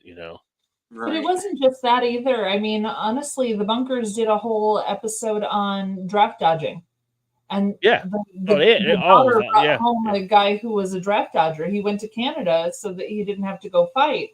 And Archie's reaction to that and how they came to terms for it. Like it's not just race relations. Like they actually tackled a lot of things. Oh yeah, they did. In a lot of different ways to show how we can still move forward and still be human together, regardless of whether we have different views on things. I mean, Chu and I will never vote the same ever, and that's fine. I don't have to, hate him because he votes different than me. It's okay. Like, it's all right. It doesn't have to be that way. I mean, his shows were about opening discussions up because it wasn't even just what he was doing. You had a lot of stuff like on MASH that opened up a lot of discussions for people. You had other stuff on other shows that were doing things too. It was just back then. It was more. I don't want to say it was more intelligent writing because there's some good writing on stuff now. Like if you watch some of the shows now, it's harder to find. Like you can watch stuff like the Last of Us series that has some really good writing, but if you don't have HBO, you're not really seeing it, right? So you're not seeing that one. The main network stuff, a lot of that has some dumbed down type things, but there's some that you can kind of pick up here and there. But it was just a different type thing. It was just like. The only way you could actually address stuff was to actually discuss that stuff. And even stuff like Family Matters, they had a lot of stuff on there. Fresh Prince of Bel-Air, Fresh Prince of Bel-Air would cover different stuff, that came up. So it was just a time where TV would tackle a lot of issues and open up a lot of communication between things. And it's almost like nowadays it's regular. I don't watch regular network TV as much because it's not. Yeah, I feel like all the well-written stuff that's going to pull me in, or like on Netflix or Amazon or HBO, or it's like occasionally I get something like I like watching like Fargo, like something like that has some pretty good writing on it, or something like that. That like Friends isn't going to capture me to watch something like that type of show, Although it may have meaning for people, it's just all a matter of what you're looking to connect on, I guess. A lot of the streaming stuff that I watch now, it's kind of gender and race reduced. Like they don't like talk about the fact that there's gender and race issues. It's just like they've tried to circumnavigate it by having all of the genders and races available. So I mean, a lot of the things have just kind of everybody, and it's like, okay, everybody's there. Well, I think there's different thoughts. I think so. One thought is put everybody in and don't talk about it, because you don't talk about it and it's not going to exist type thing. But another one is you got to talk about it, otherwise you're never going to address it. It keeps getting swept under the rug type. So it's different mentalities and thoughts that are behind some of the shows that are taking place. And it's kind of like I watch some shows and stuff, and you'll see something, and it's from looking at it from my eyes, watching something, and it's just like, oh, there's no way that would happen. Like, there's no way you get me or anybody that looks like me out in the woods in this type of situation. Because we just know, like, we've been told from a young age not to do some type of things. And it's like, there's no way this makes sense. Like, when I saw Get Out, I'm like, there's no, like, I would be the guy on the phone talking to the guy. Like, what are you doing? Like, you don't go out there. Like, we've all been trained to not be in that kind of situation, to make sure you're careful and stuff, right? So I can understand the part of him as a friend calling in, and I could the guy that was actually caught up in the middle of everything, that was kind of like just going along like, oh, okay, I guess I can deal with that, blah, blah, blah type thing. So just interesting. But back then it was like, it was almost kind of refreshing. You almost would feel kind of a little bit exhausted. Like, it's supposed to be a comedy type show, but then you're like exhausted at the end, because it's like they'd have these like part 1 of part 2, and you're like drained. Like, you got to hope part 2 comes back and it's better, right? So yeah. But let's see here. Trez says, cheers. Welcome, Trez. Appreciate you, my friend, as always. Thank you, my friend. Yeah, it's great to be back up and rolling for sure. Mal, if you want a fun old Jack Nicholson rom-com track, Carnal Knowledge, it's so fun. I see what you did there, Evan. Have you seen it, Mal? I have not seen it, but your reaction and Todd's reaction tells me that maybe I would have trouble with that one. It's a classic film. You should check it out. That's all I'm going to say. Carnal Knowledge, yeah. So I will IMDb that before I ever come near it, just so you know. Jack Nicholson is solid in there, yeah. I forgot who the actress was with him in there too, but well, Jack Nicholson. When I think Jack Nicholson rom-com, I think of the one with Helen Hunt, the "As You Like It" or no, not "As You Like It." Yeah, as good as it gets. The Best I Can Be, or as good as it gets. As good as it gets. Todd said. As Good as It Gets. That was it. Yeah. No, this one is a little different than that. As You Like It is a Shakespeare. That's different. Understand this was As You Like It was Shakespeare.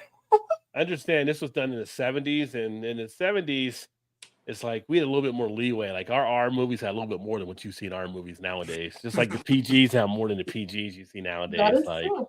Yeah. Well, I will only watch it if I have it available to me. So it depends on what my movie streaming services have.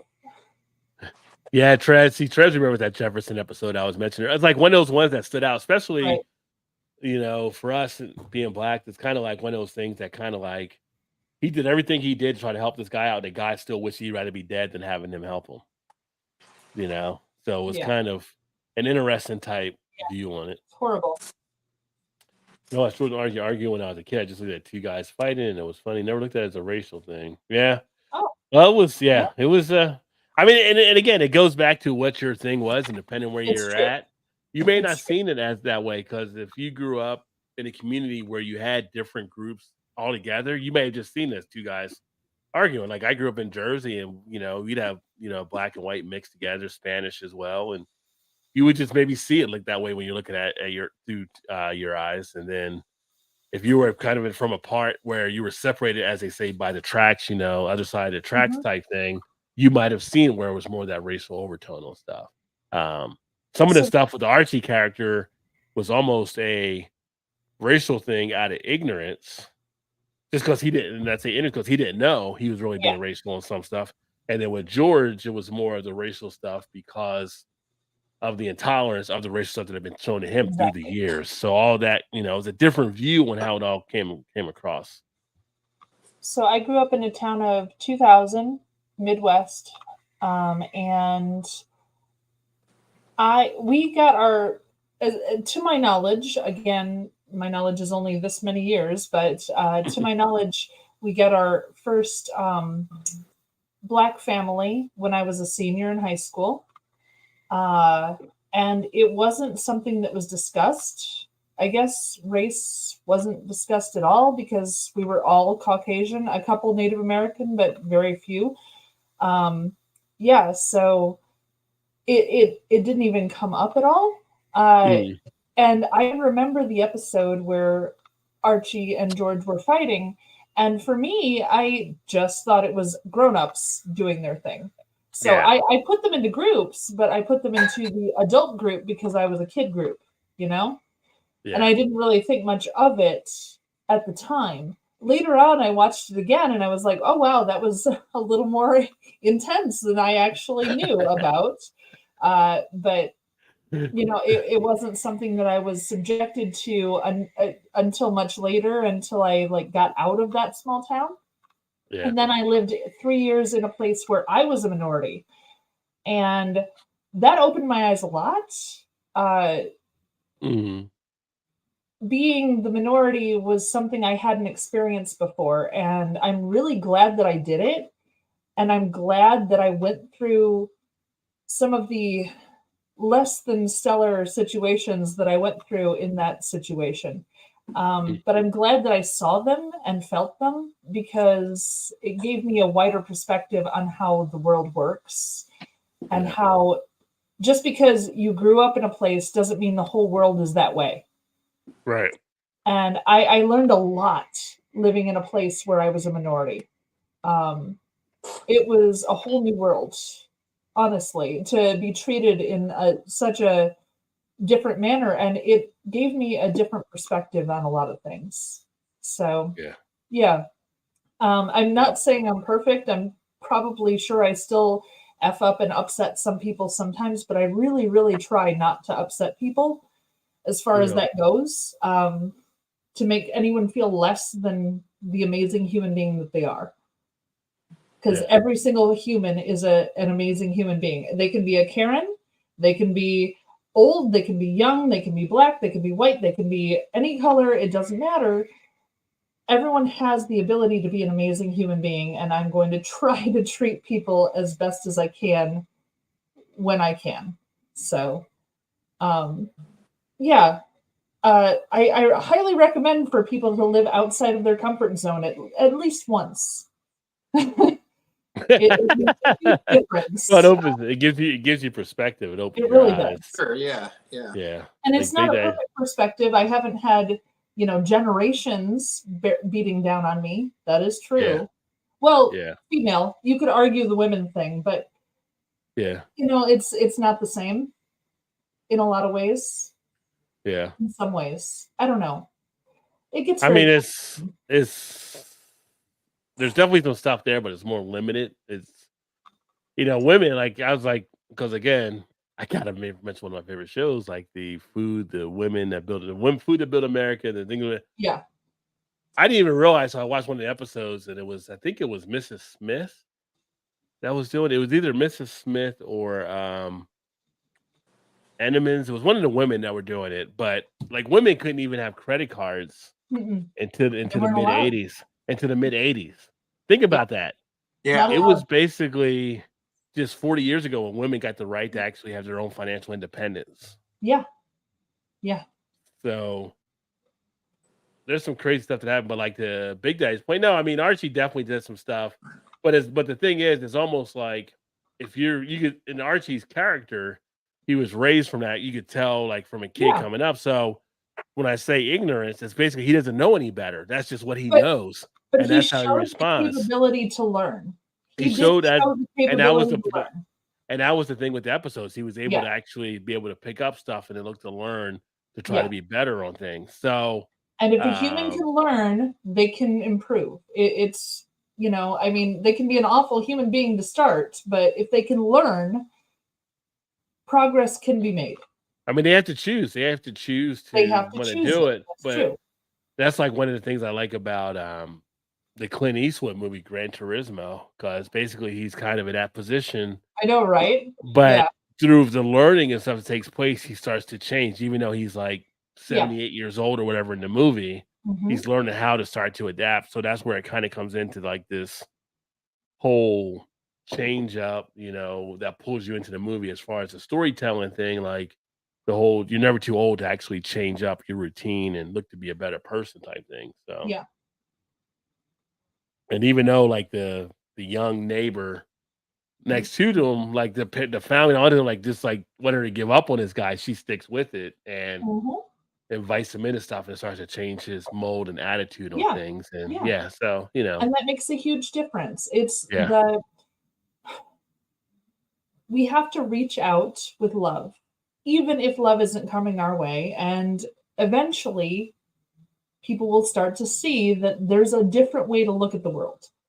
If you're reaching out with batons and gunfire and gas, you're not reaching out with love. They ain't gonna learn shit from that. No. It's that's the thing. Making connections. Connections make the difference, and it's necessary because honestly, there's a lot of groups that are not as on, and it's. I tell people if you ever want to look at the basic human connection, don't look at adults, look at children.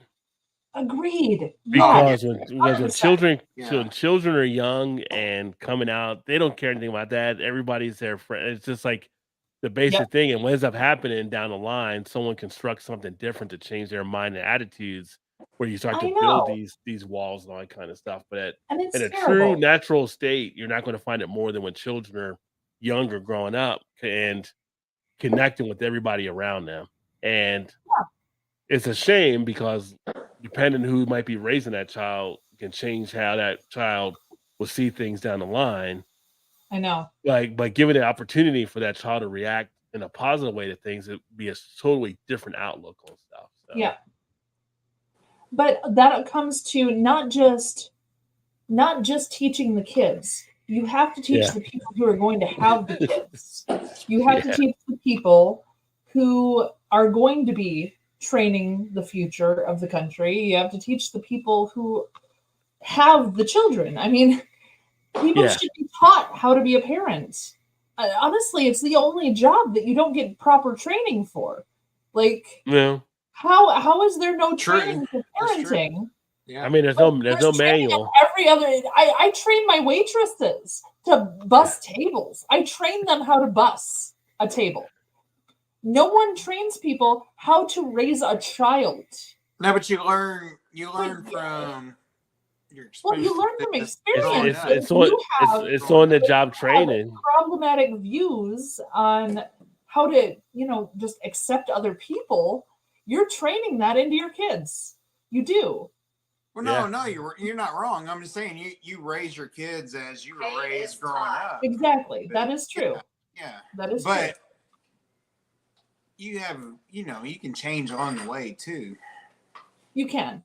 And you try to instill it in your child of being opposite of what it was maybe growing up or what, what I'm saying? Like, to be different of what it was. What'd you say, Shannon? I said hate is taught. Hate is taught, yes, for sure. But you're talking about your experience as a parent, having raised children to be open-minded and to, see the world and to make their decisions. Not every parent trains their children to be able to make decisions. That's the problem. No, you're right. You have to raise children to be able to problem solve, to be able to find their way through situations that are unknown to them.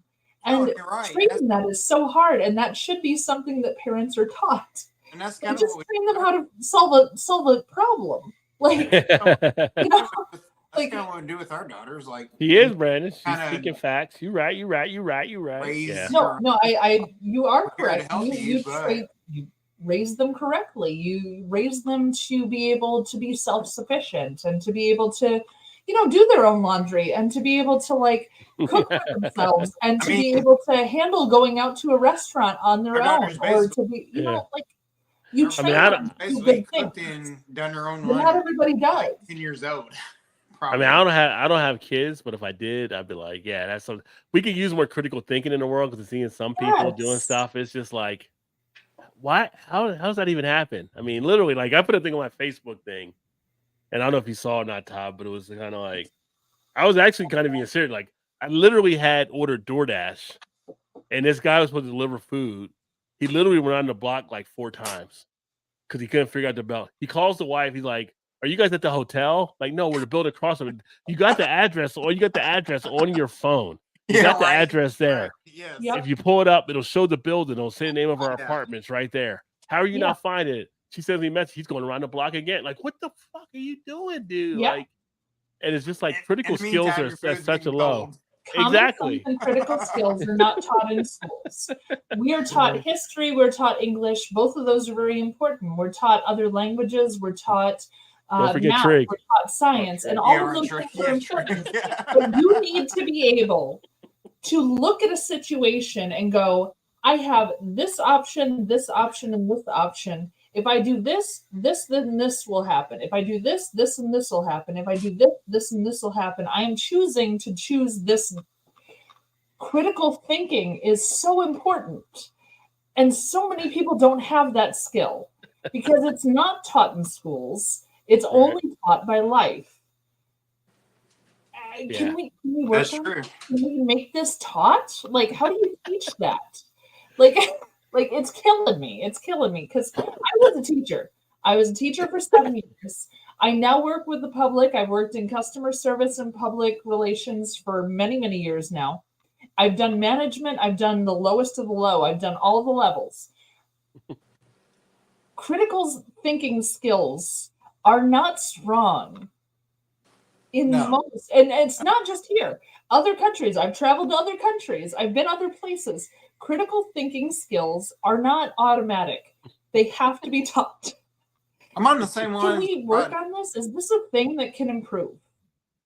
Gen Z sucks at Why do you have math. trigonometry? How about teach us how to Well, it's like pay off our loans and buy a house, buy a car, like the things you do in life. Like, who needs trigonometry unless you're going to be? Well, it's a checkbook. Like, understand what's in your accounts. Yeah, right. Yes. Yeah, I mean, we've talked about like in the past. It's kind of like you go to school. Like for me, when I went to school, I had like trig, I had calculus, I had programming and computer, I had different stuff, right? But it's like, I was kind of put on that track for the college type track, but everybody's going to go to college type stuff. And even if I wasn't going to college, it would have been nice to have a class in there. I mean, I did take accounting, but you had to take it as an elective.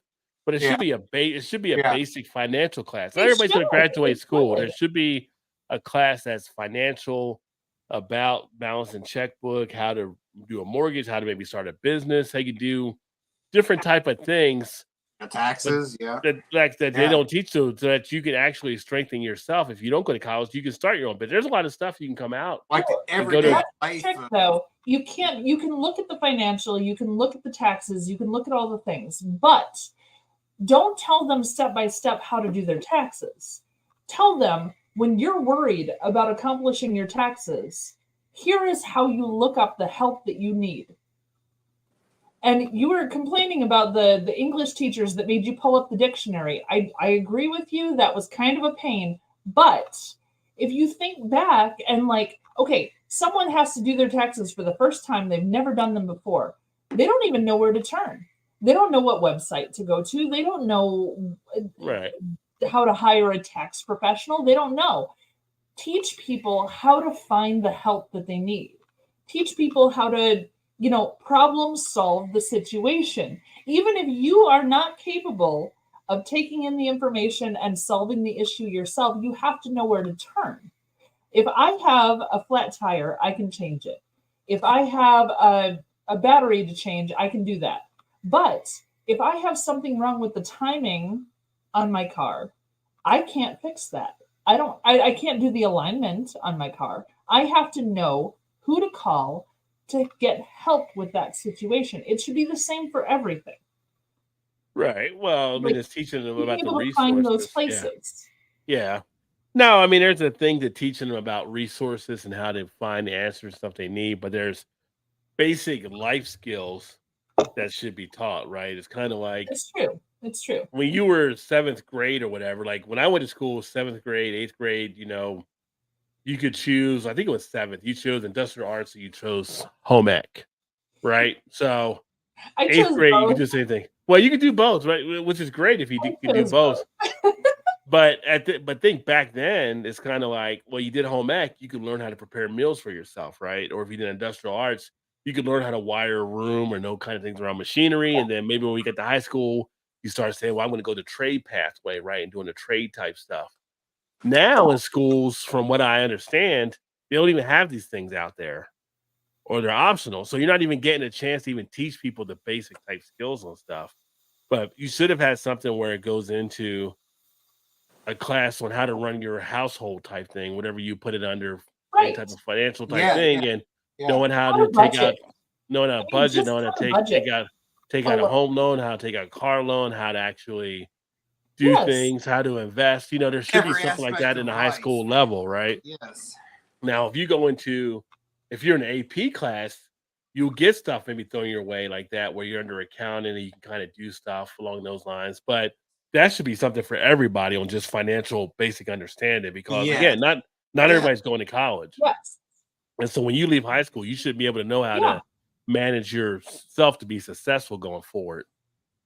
The everythings of life, like you said, not everybody's going to college, so it's true. Everybody doesn't need to go to college, really. No, you're right. It shouldn't be like the kids that going to college. They should know, like, you're going to learn that shit along the way. Like, they don't need that. Like, educate everybody else. Yeah.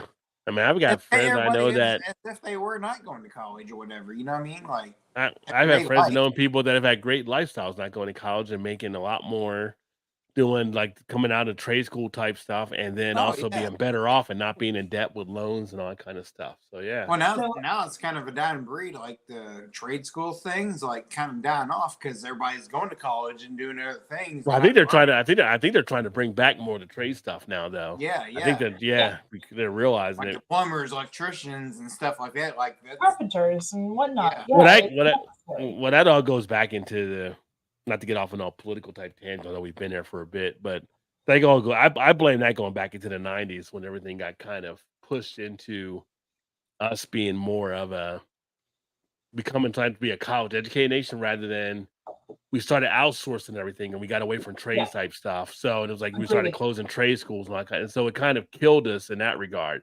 And then Yeah. everybody's like, everything you go to buy is like pick up something you have in your house and it doesn't say made in China on the back of it. It's hard. It's hard to find stuff that isn't like made. Yeah. Even when like you think you order something through Ace Hardware, you look at it, it's like, oh, made in China, but it's just being sold through Ace Hardware, right? So we went from a creating country to an outsourcing country, and that's what Mhm. came back to bite us in the ass later on. So yeah. Yeah, agreed.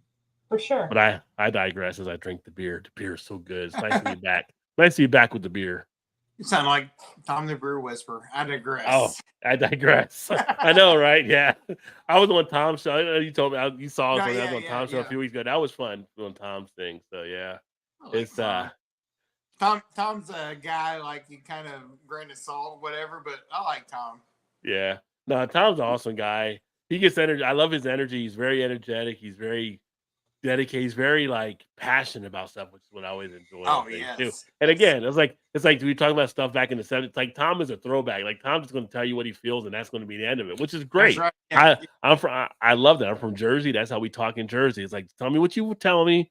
Stop wasting my time beating around the bush. So I love that about Tom. Yeah, He there's actually no does ifs, that. ands, or buts. It is what it is. This is the way it is. You like it or you don't. It makes things so much easier. It's like cut all the bullshit. I love it. It's like you're on my side or everybody else's side. Doesn't matter. Right. Big Daddy says everyone needs outlets. Electrician. Teslas are a big. Yeah. Well, yeah. Well, let's talk about Teslas, right? How about that? How pissed would you be if you were a Tesla owner last week when all the Teslas were like shutting down because it was too cold and the engines wouldn't start? I saw that. I mean, it happened. Like all the Teslas were like not working, and people were like pissed off with electric cars, and I'm sure they blew up the customer service line. Slow charging. Yeah. Oh no, that's terrible. Gas guzzlers driving by. What seems to be the problem over there, Bob? Today I drove. Tesla put up next to me. I couldn't help but to laugh my inside. I was like, "Oh, you poor soul!" It's like, did you have this problem last week? Are you sure? Was you able to drive or no? It's like I don't have this issue with gas. I don't know. I don't know what to tell you. I don't know what to tell you. I guess you got to call AAA. I don't know what else you can do right now. Right. Oh, so what do they do?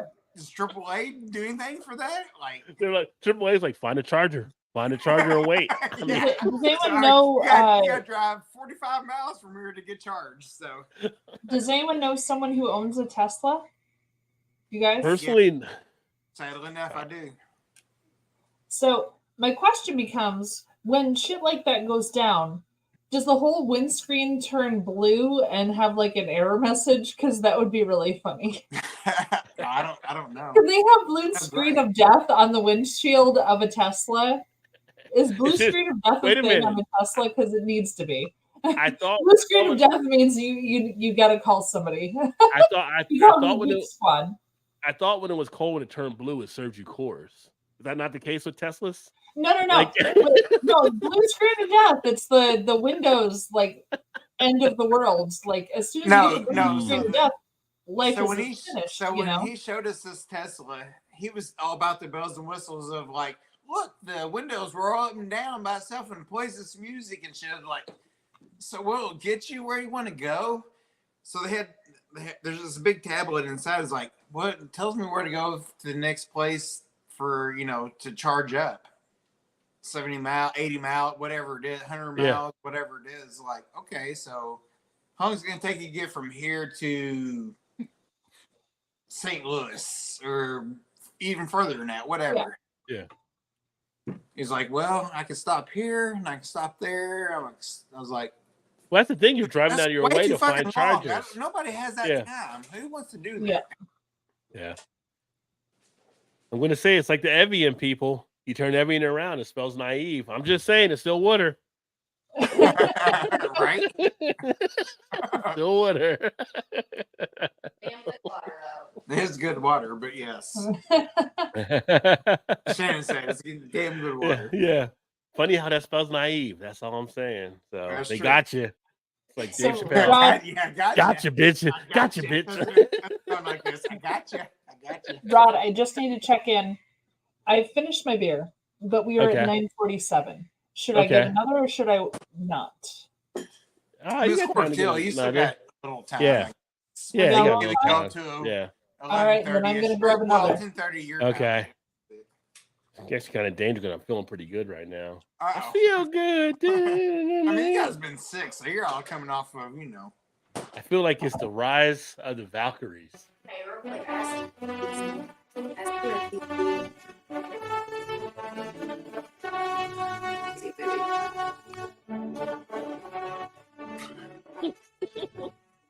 All right.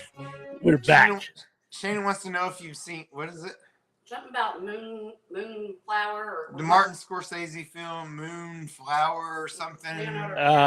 Not yet, but I want to. We're planning to watch it at some point. If you ever look at the backdrop on that story, that's pretty interesting story about what happened with that. Yeah. Yeah, no, we want to see. Yeah. I mean, Leonardo for sure is like, okay.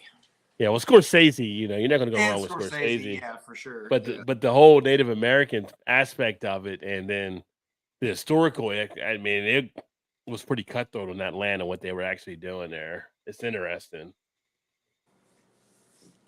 GM and Ford have stomped on the brakes as far as EV. Ford may be crippled going forward. Everyone made a lot of bad choices. Drink, let's go. Yes, let's go, Emerson. Let's go. Yeah, I mean, the whole electric thing is like, well, the other problem they had with the electric vehicles, they started figuring out, like, what do we do with all the batteries when people get rid of them? They had to figure out really what to do with all the batteries because that was going to cause issues as well, disposing of them. Her brother's sending me videos all the time of, like, EV stuff. I'm like, I'm on the same side you are. Why are you sending this for? Like, you don't have to convince me. I'm like, no way. I'm not for the EV stuff. Like, yeah. Yeah, if I ever feel like if it's like Demolition Man, I ever come back from being out of cryo state, I'm gonna be looking for that gas guzzling car like he did in the movie. You're right. Yes. Yeah. New houses in the Chicago suburbs have to have an electric car charger in the garage by code now. Really? That's interesting, Big Daddy. I didn't know about that. I didn't either. Oh wow. They're trying to force it on the people to have an electric car charger there. I don't know. I think you'd have to look at a hybrid at some point because if you're going to force people to do it, because like Todd was saying, why would you get a charger that to run out of your way to go to find a spot that's not even in your regular course? You wouldn't be able to drive where you're driving. Yeah. I thought like the in between kind of, hybrid or whatever was the thing. I thought that was the thing. You know what I mean? Like, Rod and Todd, we were in high school when the first EV was released. Makes you think, right? Well, you know what the funny thing is? So, right. If you ever want to see an interesting documentary, look up Who Killed the Electric Car. And the first electric cars came out basically in the 90s through Saturn. If you remember Saturn cars. Yeah, Saturn had electric cars. That's true. Yeah, Saturn released them. And they ended up wanting to get Saturn to shut them down off the road, like the oil and gas companies kicked in. They pretty much confiscated all of the electric cars and were basically taking them to dumps and destroying them so that people didn't know they existed. It's a really interesting documentary. Yeah. So really, the electric car is something we could have been ahead of the game on back in the 90s. But oil and gas says, shut that shit down. They gave us the old, John Taffer. They gave us the old John Taffer, like, Shut it down. Shut it down. Shut it down. Shut it down. Shut it down. That's right. Shut it down now. It's like there's been like 2 or 3 people that come across like to run the engine on water. Mm-hmm. Every one of them's dead. Suspiciously died. Suspiciously died. Yeah. There's always interesting. You had the suspicious conspiracy type things, right? So right. It was the movie that Jeremy Renner had done. I can't remember the guy's name, but Jeremy Renner, who plays Hawkeye in the Avenger film. Oh yeah, yeah. Oh, another Hawkeye. It was lobster claw too? No, that was Radar that had the lobster claw. Oh, okay. Hawkeye was the doctor. Radar. Gotcha. But it was the same, but not. Just checking. It was an interesting film where he was exposing stuff in the government, and it basically said he was found by committing suicide. He had 2 bullets in the head. How do you do 2? Yeah. That's magic. Yeah, like the first one didn't take, so let me do it again. I don't. I'm sorry. Two on suicide. No, that's not how that works. That was the official report. Because honestly, after the first one, even if your thoughts are very much in that direction, even after that first one, you're going to feel that pain and be like, nah, number 2 ain't gonna happen. Right. Yeah, it's I got some questions about that. Yeah, a little bit. See if I can see what the name of the movie is here. Jeremy Renner. Kill the messenger. Great flick. So if you ever get a chance, check out Kill the Messenger. That's a suicide. Yeah. Sorry. Yeah. I mean, that's what they wrote it up, and that's how they went with it. And that was what they did. Yeah. That hurts my soul that someone was like, "This'll play, right? I can do this. It'll play. It'll work." I mean, the American people are skimmers. They're not reading the full story. They're kind of just skimming over. It's like, yeah, I guess it was a bad shot the first time. Like, yeah. But it's interesting though, like the Todd's thing. Like, as people come up with like, I've seen videos on people where they've created, off the grid is a big thing, right? Where you can live off the land and stuff. Mm-hmm. Or people have created their own homestead type things, and basically the government comes in and tries to shut them down on it. I'm like, why can't you? It's your property. Why can't you create what you want to create on your property? Yeah. But the government wants to be in your pocket for something. Like, people were getting fined for capturing rainwater. Like, how do you fine people for capturing rainwater? It's freaking rainwater. Taxes on that rain because the rain happened because of global warming. Yeah. We don't admit global warming happened. I'm sorry. It's not global warming. It was something else. Sure. It was El Nino. El Nino created your rainwater. Therefore, the government deserves some of your money. Yeah. I mean, I'm not a conspiracy theorist, but I can see where some of these people are going. I'm just saying. Man, crazy. What's up, Aubrey? Aubrey's in the house. Late night, lost 40 double, hazy IP for me. Nice. Cheers, brother. Great to see you, my friend. Yeah, we're back live. Did you get another beer, Todd? Did you get a? Are we going a little bit later then? I mean, Mal's on what? 9:55. All right, we'll go a little bit later since we're just coming back tonight. If that's okay with you, it's a lightweight one, so maybe not. Okay, we were off last week.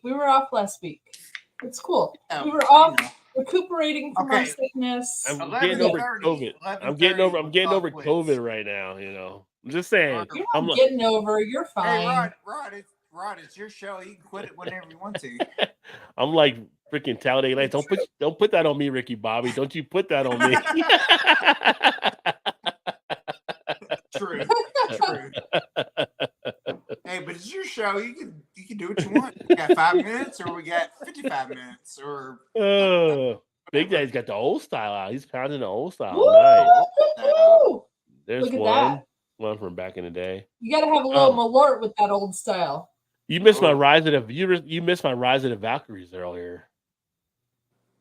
Mal, you left and I was playing Rise of the Valkyries because we were rising up. I missed it. I'm pretty sure I was here. You hear it now? Well, yeah, it's Flight of the Valkyries, but yes. Well, I meant flight. You know what I meant. Potato. Freaking music Nazi, I tell you, folks. I'm sorry. I was for that. I was trained in opera by a Wagnerian tenor. A Wagnerian tenor was well versed in every single work that Wagner did, and the Flight of the Valkyries was one of the pieces Wagnerian tenor. he did. Well, just I'm sorry. That's well, you lost Valkyrie, so I'm going to Rise of Sun instead.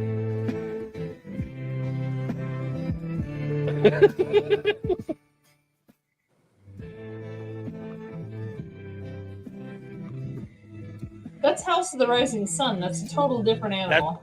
That's what I just said. I'm going to that instead. Because you're raining on my parade.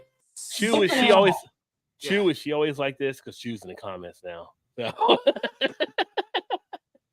There's Catching Rainwater's banned supposedly for health reasons. Yeah. Okay. What health reasons? I can understand. On rainwater. It's rainwater. It's not been infected with anything. It's just coming from the sky.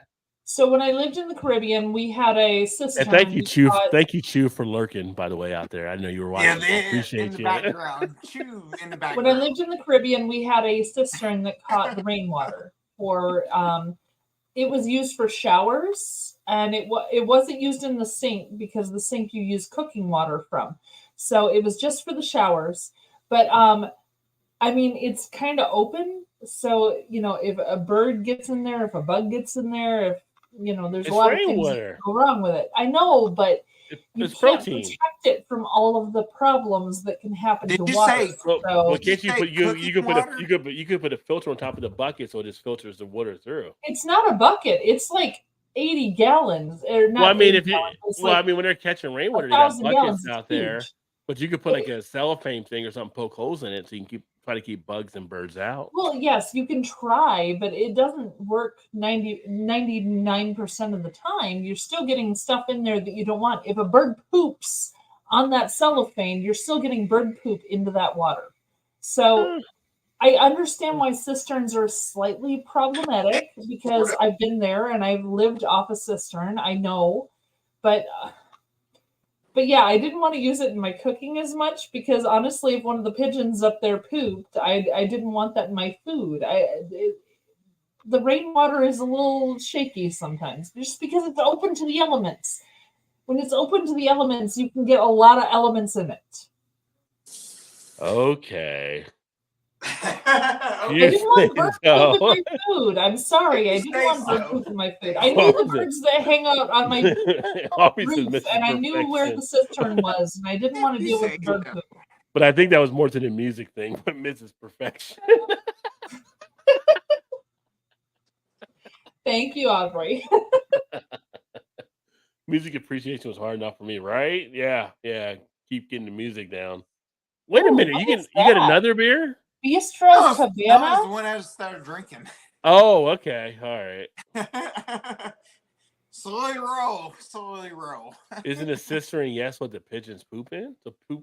Yes, they do, because they're up on your roof and they don't know that that's your drinking water. They're not thinking about that. They're pigeons. They poop where they poop. That's what they do. No, they target you senseless. What do you say when you see pigeon poop? Oh, shit. And honestly, where I lived, it was roosters too. So it was rooster poop. I had to watch for rooster poop when I was living in the Caribbean too. And goats. Rooster poop. And there were free-ranging cows that didn't belong to anybody. You didn't know whose pile was going to show up on your lawn. Honestly, the Caribbean was a bit of a mishmash of crazy, honestly, but come on, man. Yes, exactly. Come on, man. I gotta get a Joe Biden in there, right? I do have a Donald Trump. You are fake news. You're not. You're fake. I appreciate that you were just playing that because it was someone and not because I was saying things. No, I just was sharing. I appreciate that. I do have a Donald Trump one on there too, but I ain't got a chance to really work it in. But you know, That's the bottom line. I'm just messing around all kinds of stuff over here. Stone Cold said so. So you have been updating your sound effects then? We haven't had Blake in here tonight, but anyway. And his name is John C.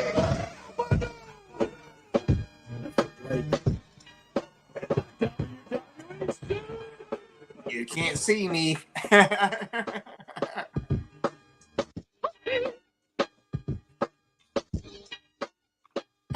How's a Blake and the teddy bear doing?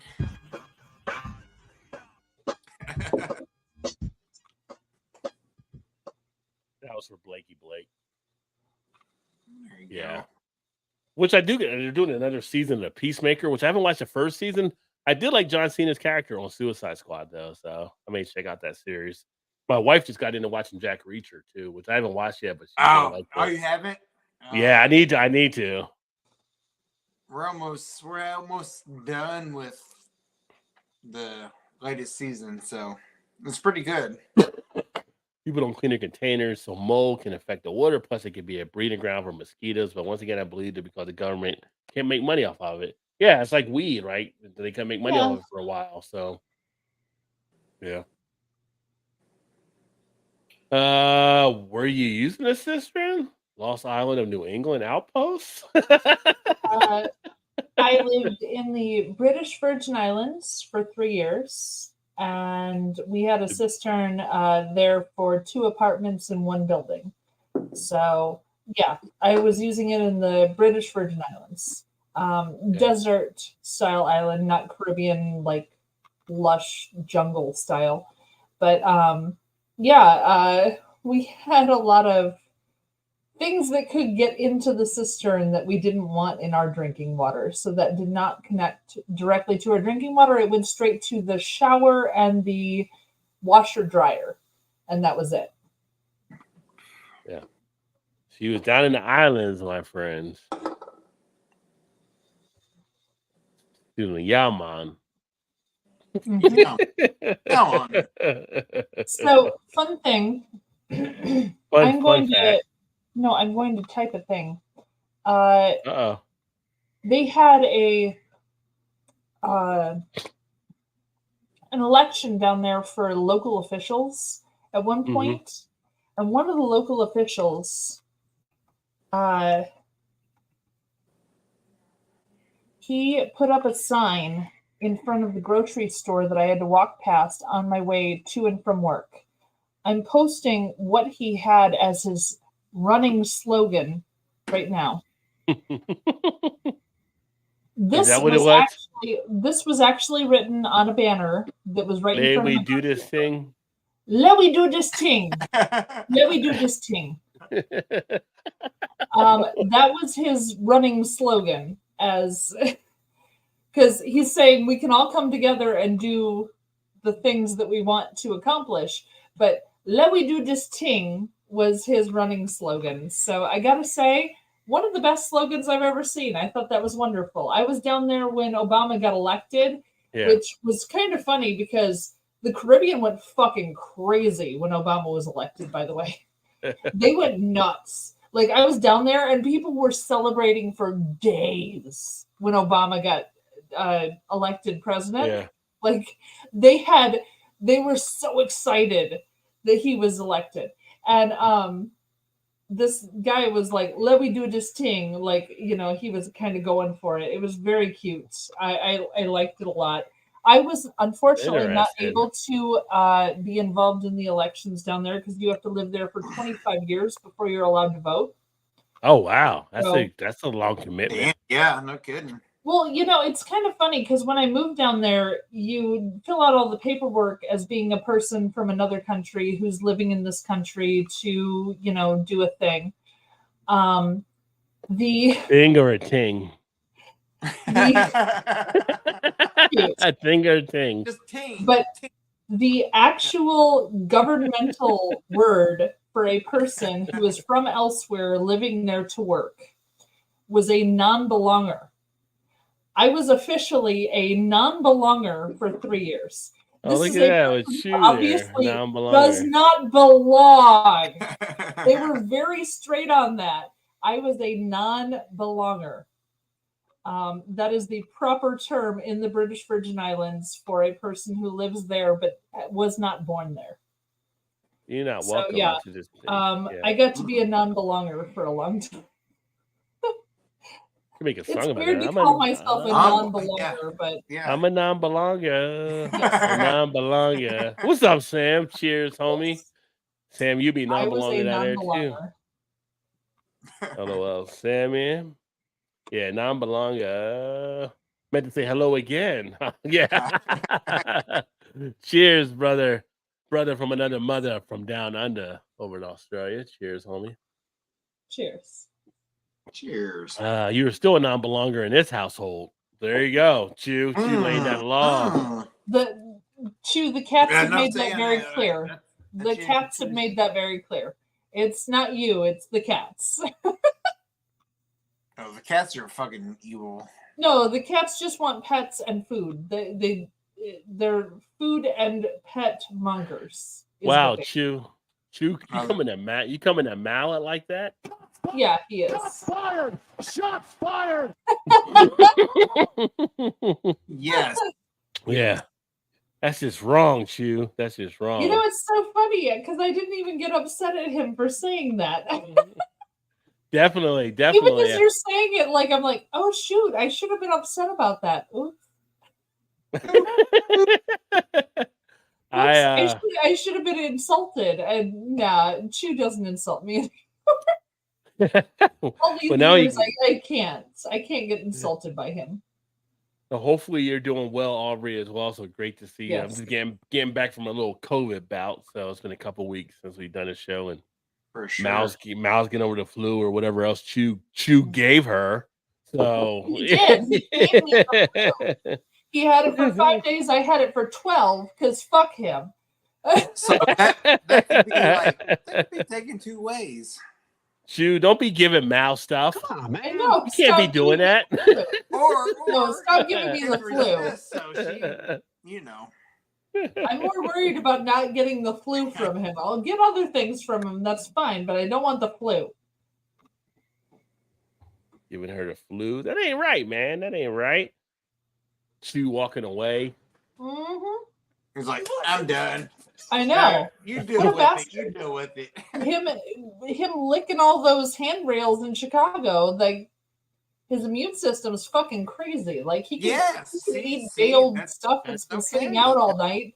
That's okay. Never affects him. It's just me. No. Maybe I Right? did the same thing. Not Chicago, but here locally, Look, handrails could have been the problem. I don't know. Yeah. Chew, I mean, you looking I'm not sick by any means. I'm never sick, so that could be. He has a strong immune system, that bastard. And he blames the licking of handrails. I'm not going to say anything against you, but licking handrails, that's some eerie shit right there. That's some freaky shit. That's some shit like you can't be out there licking all the handrails. That ain't right. That ain't right. That's true. Yeah. I did. I don't think I did, but you have no idea where those rails have been, Chew. You can't be licking them. I know. But that's what he does. And now he's fucking healthy, and I'm fucking still having coughing fits. it builds immunity. That's all I'm saying. It builds Non-belonger to the U.S. You always belong, Sam. Come on over. Sam, come visit. Come see Chicago. I'll show you around. I will make it for beer. No, Yeah, she we'll sneak you in, Sam. We'll sneak you in. Honestly, anyone who wants to come to Chicago, I will I'm just find a way for them to see Chicago beer. You know what? Todd went to Chicago and we were coming to see you, but we didn't. So Todd went to Chicago and Todd got no Garrett's popcorn when he was there. How bad is that? What? You didn't get the popcorn? I got a Garrett's popcorn beer though. So how could you not get the popcorn? He didn't get any Garrett's popcorn when he was there. You have to get the popcorn, the pizza. How's that and the fucking hot happen? dogs. How's that happen? Popcorn, pizza, hot dogs, and the Italian beef. I mean, pizza. Those beer, 4 things have to happen. Popcorn was kind of on the last. It's on the bottom of the list. The popcorn is solid in Chicago from Garrett's. That's like an important thing to pick up. It is. I mean, I hope it's better than the beer for sure. Because that was not good. The beer was oh shit! I mean, is there a way to go up? No forgiveness, up, right? I do not forgive you. Oh man! All right, you're sleeping in the garage when you come to visit. By the way, I mean, I assume that was the case anyway. no, Shannon gets to sleep inside because she didn't say what you just said. You're sleeping in the garage. What is up, Trilby? Cheers, my friend. Fair enough. Hey, Trilby. All I know is I'm happy to all What of you did are I say? here. What did I say? I'm happy all of you are here with me tonight. And First of all, let me just tell I you. would like to thank the many fans throughout this country. I admit I don't look like the athlete of the day supposed to look. My belly's just a little big. My hand is just a little big. But, brother, I am bad, and they know I'm bad.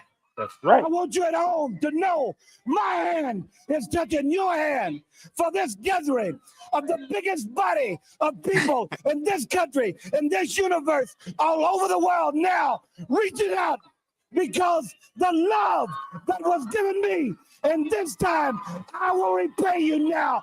Love you. Just saying. My inner Dusty Rose came out there. So That you won't wasn't see. your inner, that What was did I your say? outer. You won't see that. Dusty You won't see Rose. that in a primary speech this season. That was your outer Dusty Rose because it was a whole speech from Dusty Rose. No. From my, Don't it say was my inner. It was my It's inner not your Dusty inner. Rose. It was It was outer. my inner. You made it outer when you hit the button. It was my inner Any being outie, projected whatever. outer.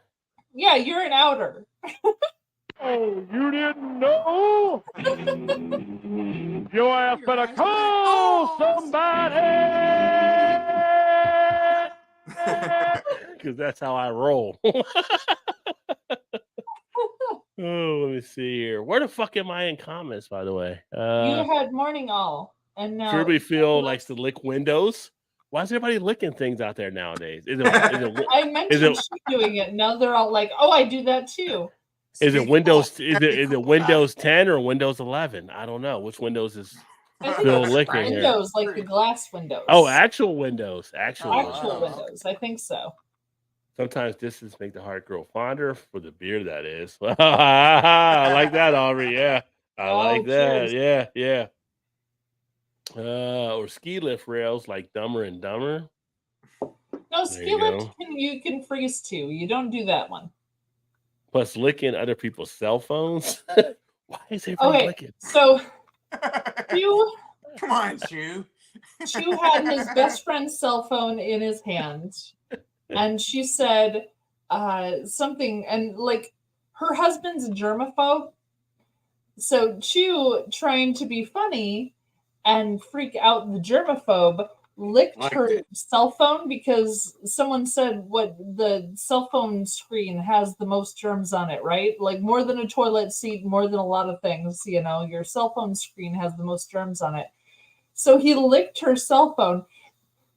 Her husband just about fucking lost his mind because it was so gross.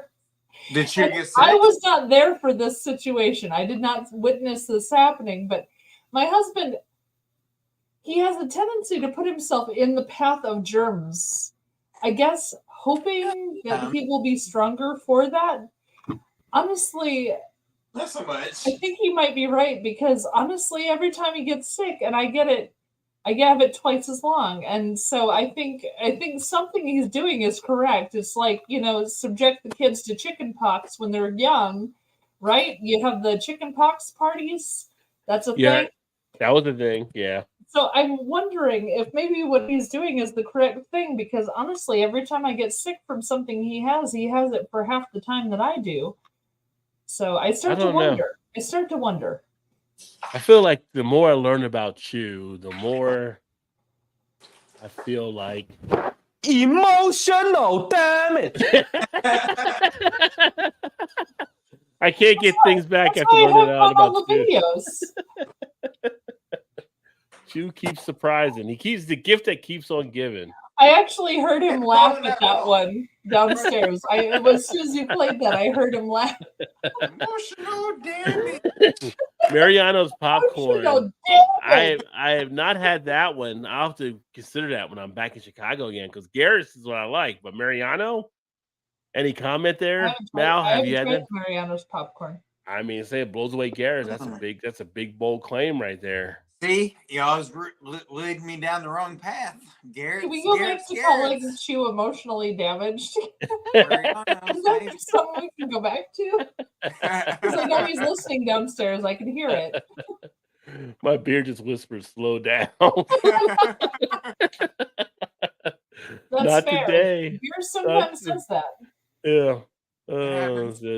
That's just how guys are. We're dirty, right? Yeah, you know, we live in the gutter sometimes, for sure. I just worry about him sometimes because he's going to catch some germ that he can't fight off, and it scares me. But he's intent on subjecting himself to all the germs. I get worried. Some people like the germs, I guess. You know, I mean, it seems to be working out for him now. I'm better than most folks. Honestly, my immune system isn't anywhere close to his. Like, he fights stuff off like crazy.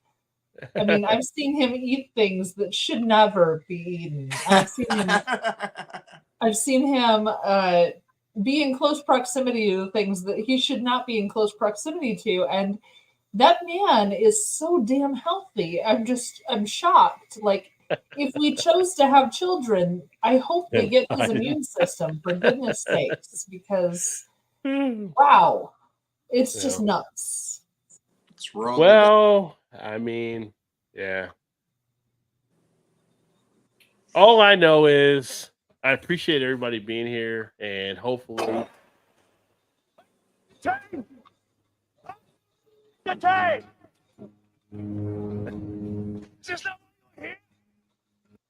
This is not why you're here. I hope this is why you're here.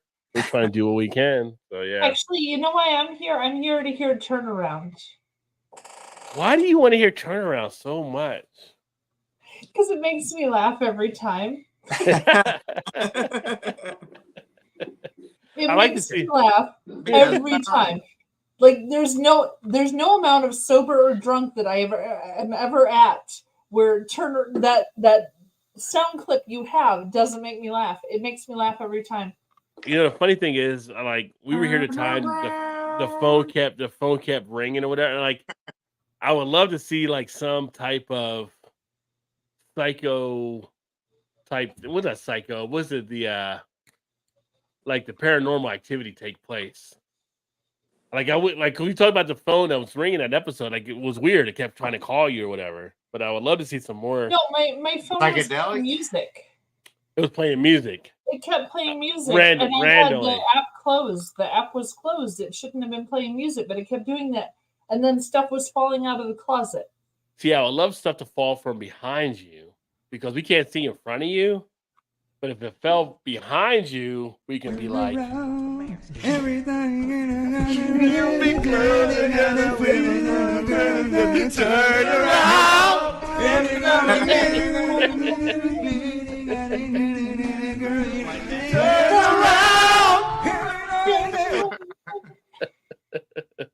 Thank you. I needed that. Yeah. Well, you know, it's what we do. We turn around and we jump around.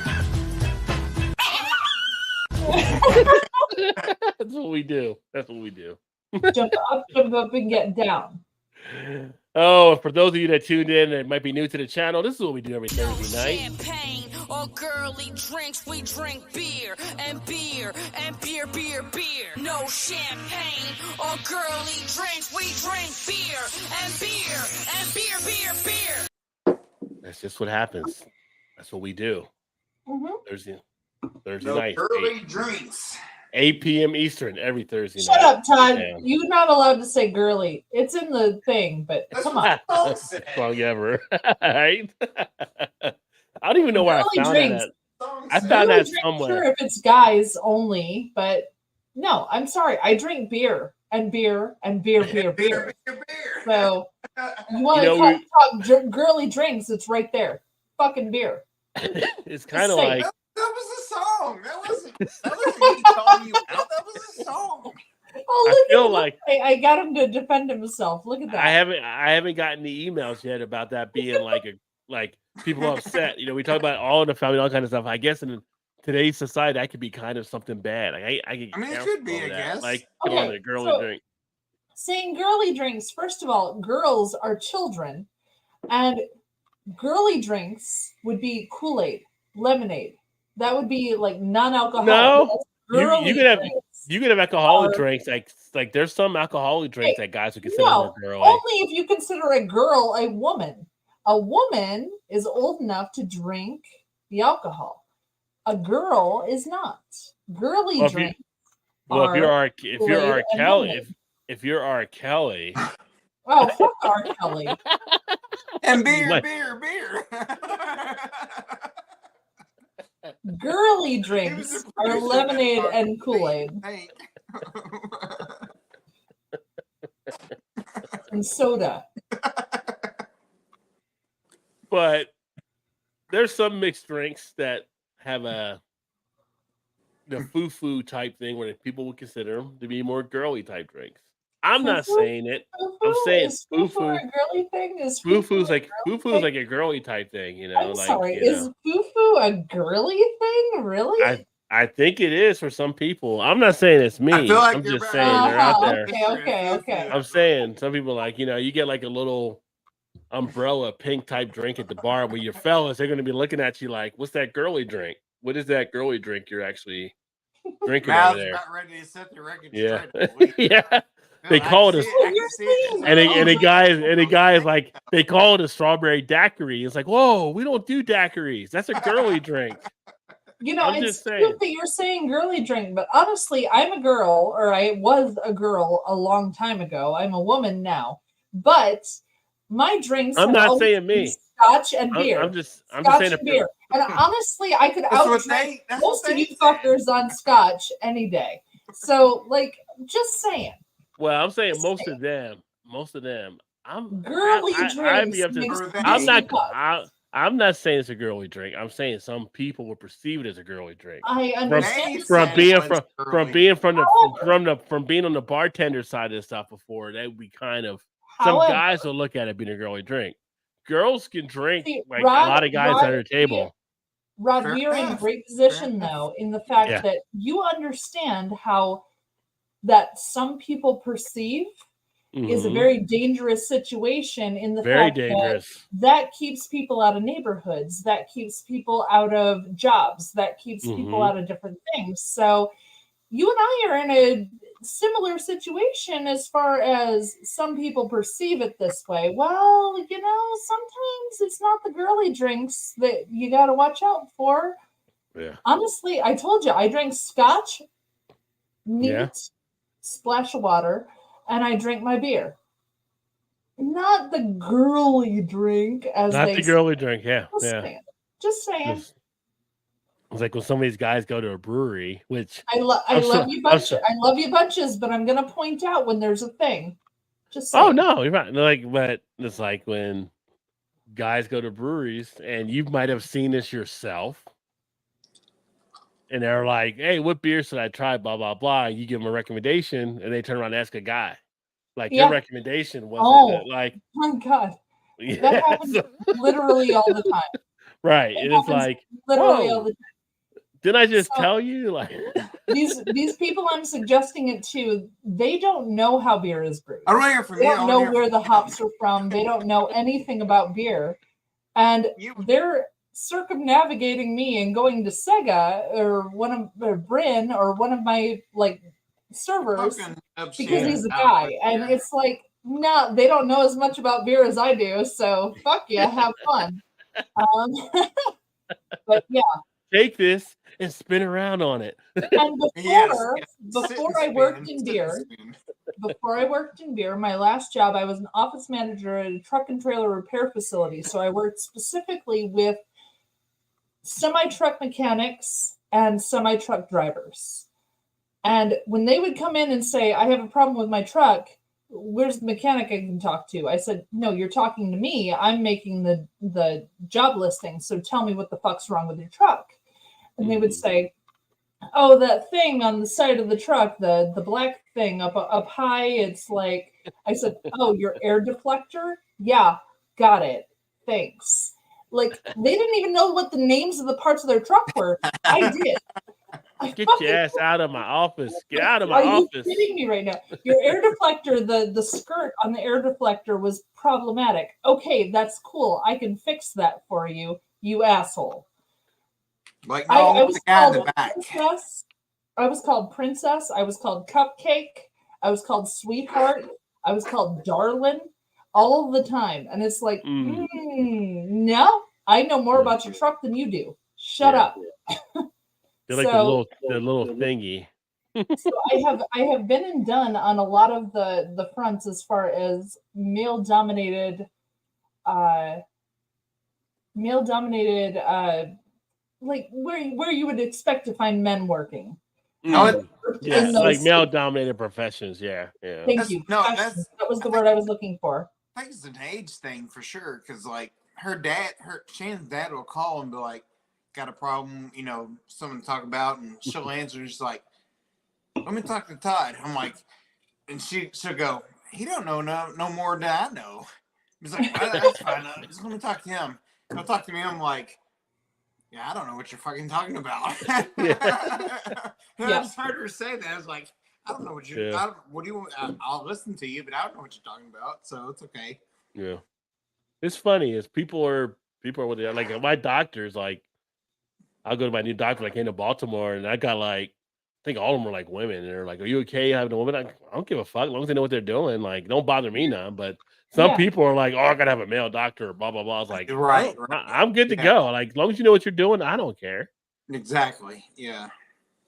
Now you say that, but women do think that they have to have a female doctor because we've had so many male doctors tell us, "Oh, you're just suffering PMS, or you're having an off day." Fuck you! I'm not having an off day. I have a fucking tumor. You asshole. That makes sense. That makes sense. That makes sense for me. Medical thing. That makes sense, because Shannon's the same way. She's like, I won't go to a male doctor, whatever. I want to go to a female, for that reason. Men write off our emotions. They write off our emotions. Yes. Well, I think with women, it's more. And I get that. Going to a male is more of a bias and stuff there too. So I would definitely say. Now, as far as a general practitioner goes, I don't have an issue going to a male doctor. But if I have something serious, I kind of want to go to a woman, just because men have a tendency to write off my emotions as part of the situation. And if I'm very upset about what's going on, for example, I have cystic fibrosis, which means I have lumps in my breasts always, all the time. So, the whole test that they tell you to do, I do the test, but there's always lumps. And any of those could be cancerous. And I will never know when the cancerous one comes. I have no idea. And it runs in my family, the whole works. But men are like, oh, it's just a lump. It moves around. You're fine. Don't worry about it. You're just overreacting. Fuck you. I'm not overreacting.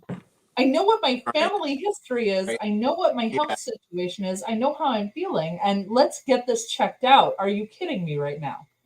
Yeah. I get that with male doctors. Not all of them. I've had some that were amazing. I've had several male doctors who were phenomenal human beings and who took what I said at its face and did the best they could for me. And I'm not a hypochondriac. I'm not a crazy person who's like assuming I have all the problems. No, they listened.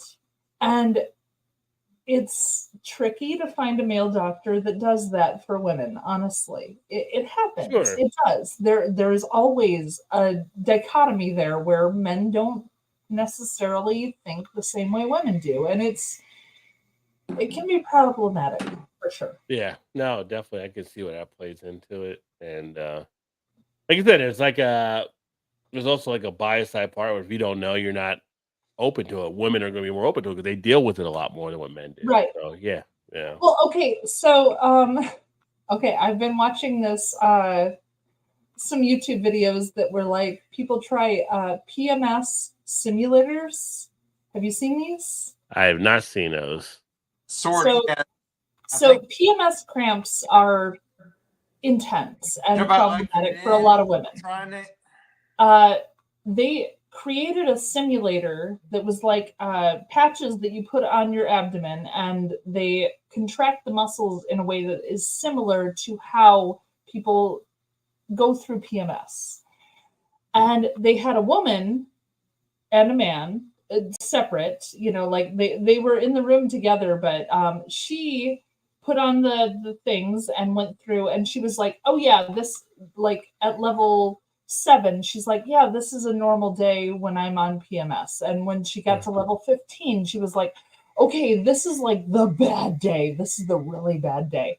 And then when she got to level 20, they cut it off because 20 was the highest it would go. Then they put them on the men.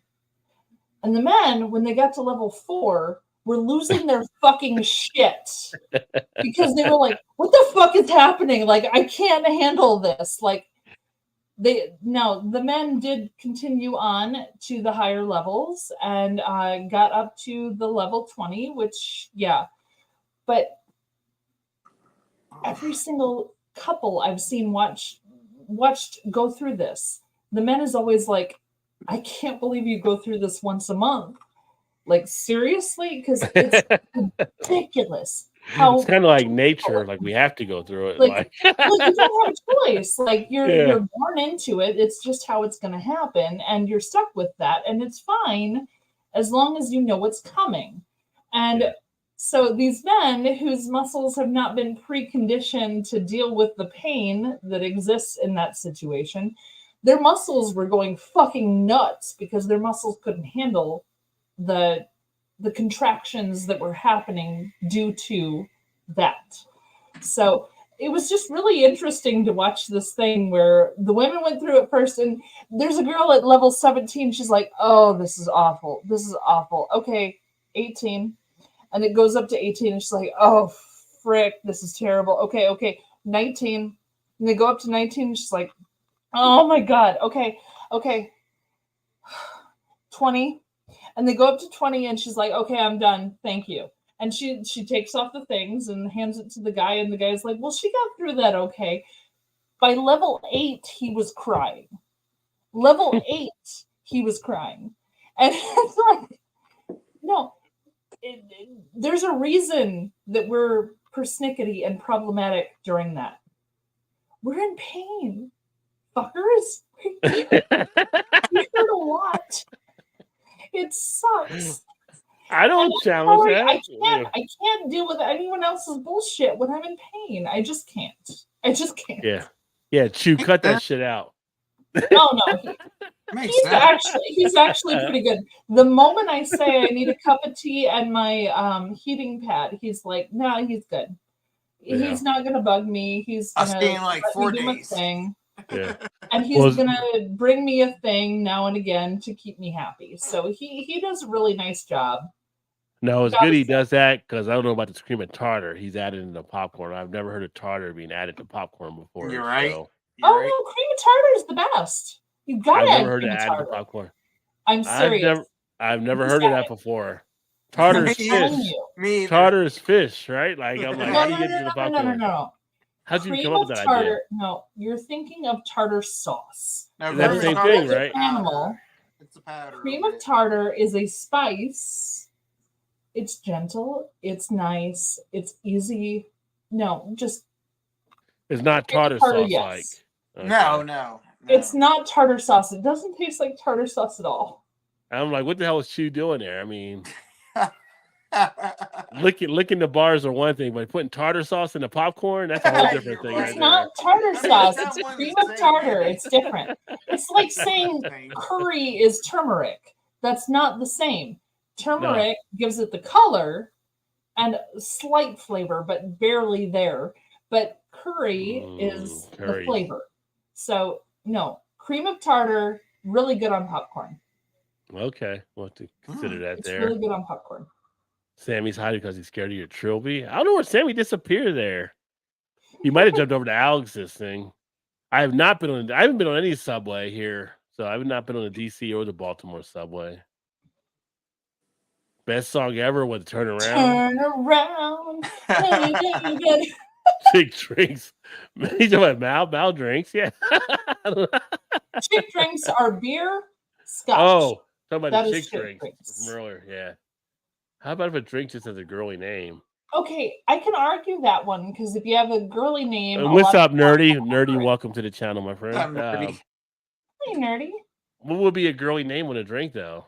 Like, so we had a liquor at my bar called Herb Saint, and it tastes like black licorice, and we were trying to get rid of it. So I tried a cocktail, someone else tried a cocktail. We were all trying these cocktails to try and sell off this liquor because we wanted it off the shelf, right? One of our bartenders came up with a drink that tasted the best. It was lemon and whiskey and this Herb Saint stuff. And it tasted like lemon black licorice whiskey, straight up. But she called it fairy juice. And no men would order it. It was only women. We had one man order a fairy juice. Well, I mean,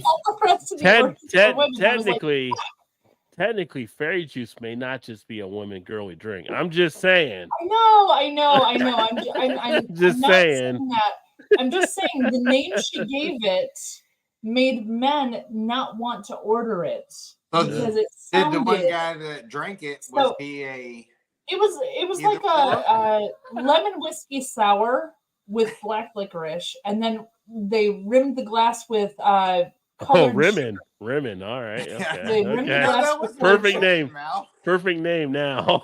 And so they called it fairy juice, and unfortunately, that name was problematic because we had trouble selling the fairy juice only to women. One man ordered a fairy juice. That was it. That's what I'm saying. Was that man a man or a man? You know, he had full facial hair, and he was there with 6 other men. So they were all like manly men types. No, everyone was manly men types. So I think he just wasn't intimidated by his friends. No, he said and could order whatever he wanted. Yeah.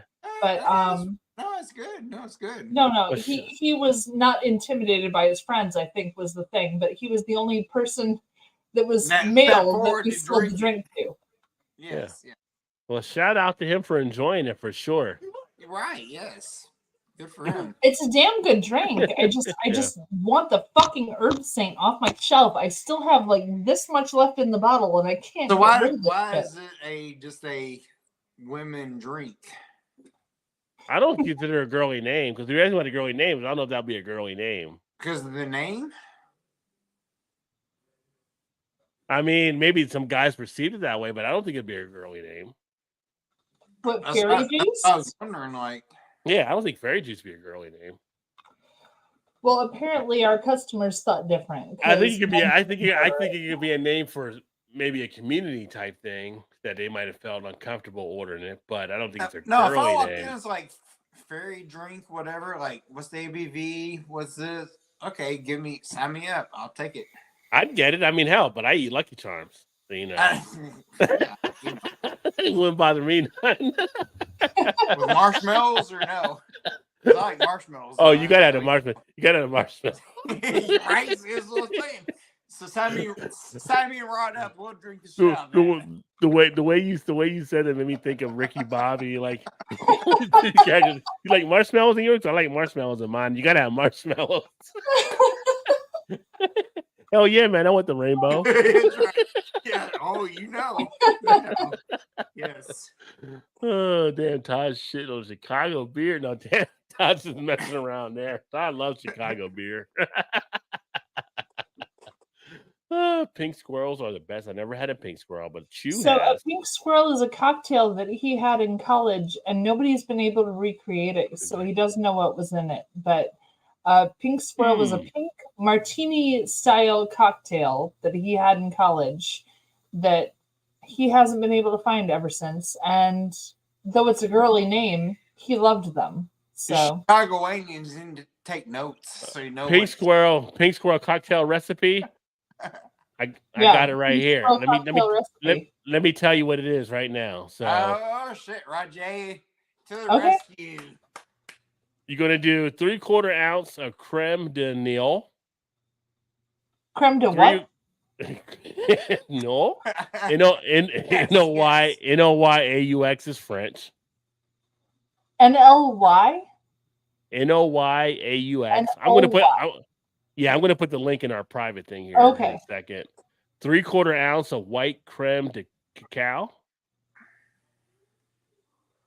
1.5 ounces of heavy cream.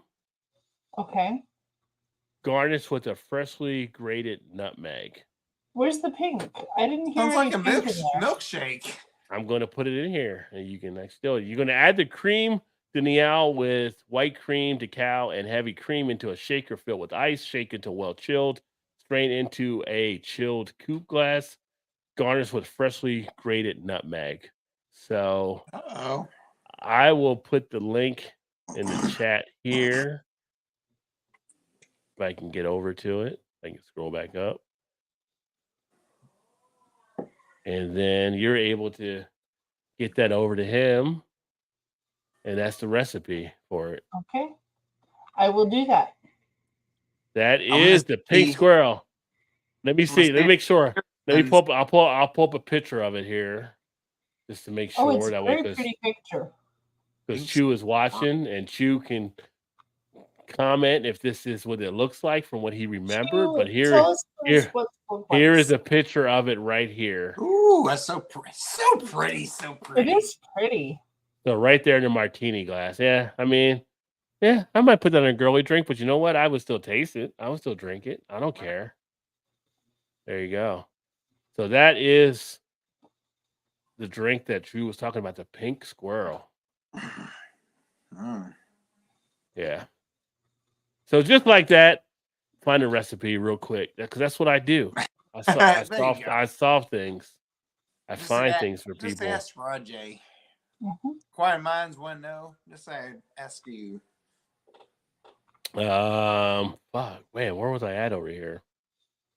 I go back down to the pink. Don't say anything there. That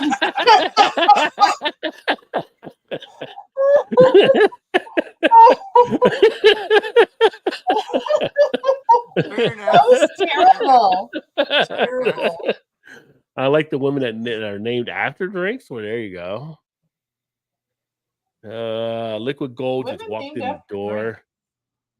Like, yeah. What? You met a Malibu Pineapple Johnson? Like, she was working on a Thursday at the club. Like, what is this? A woman who's named after a drink? Like Old-fashioned Jefferson? Like, my name is Ladyfinger. Yeah. Gonna crash, gotta hook up with this. That's all right, Big Daddy. Good luck with that. Don't want to get too cold. Can I hook up my RV too? Everybody's trying to get electric buzz. Similar for men who so many female doctors just don't know about men. Could be. Yeah. I agree. It makes sense. They've been through all the things. It makes a difference. Let's see. Where Yuka? Why can't? I'm you know assuming where all at. Where Yuka live?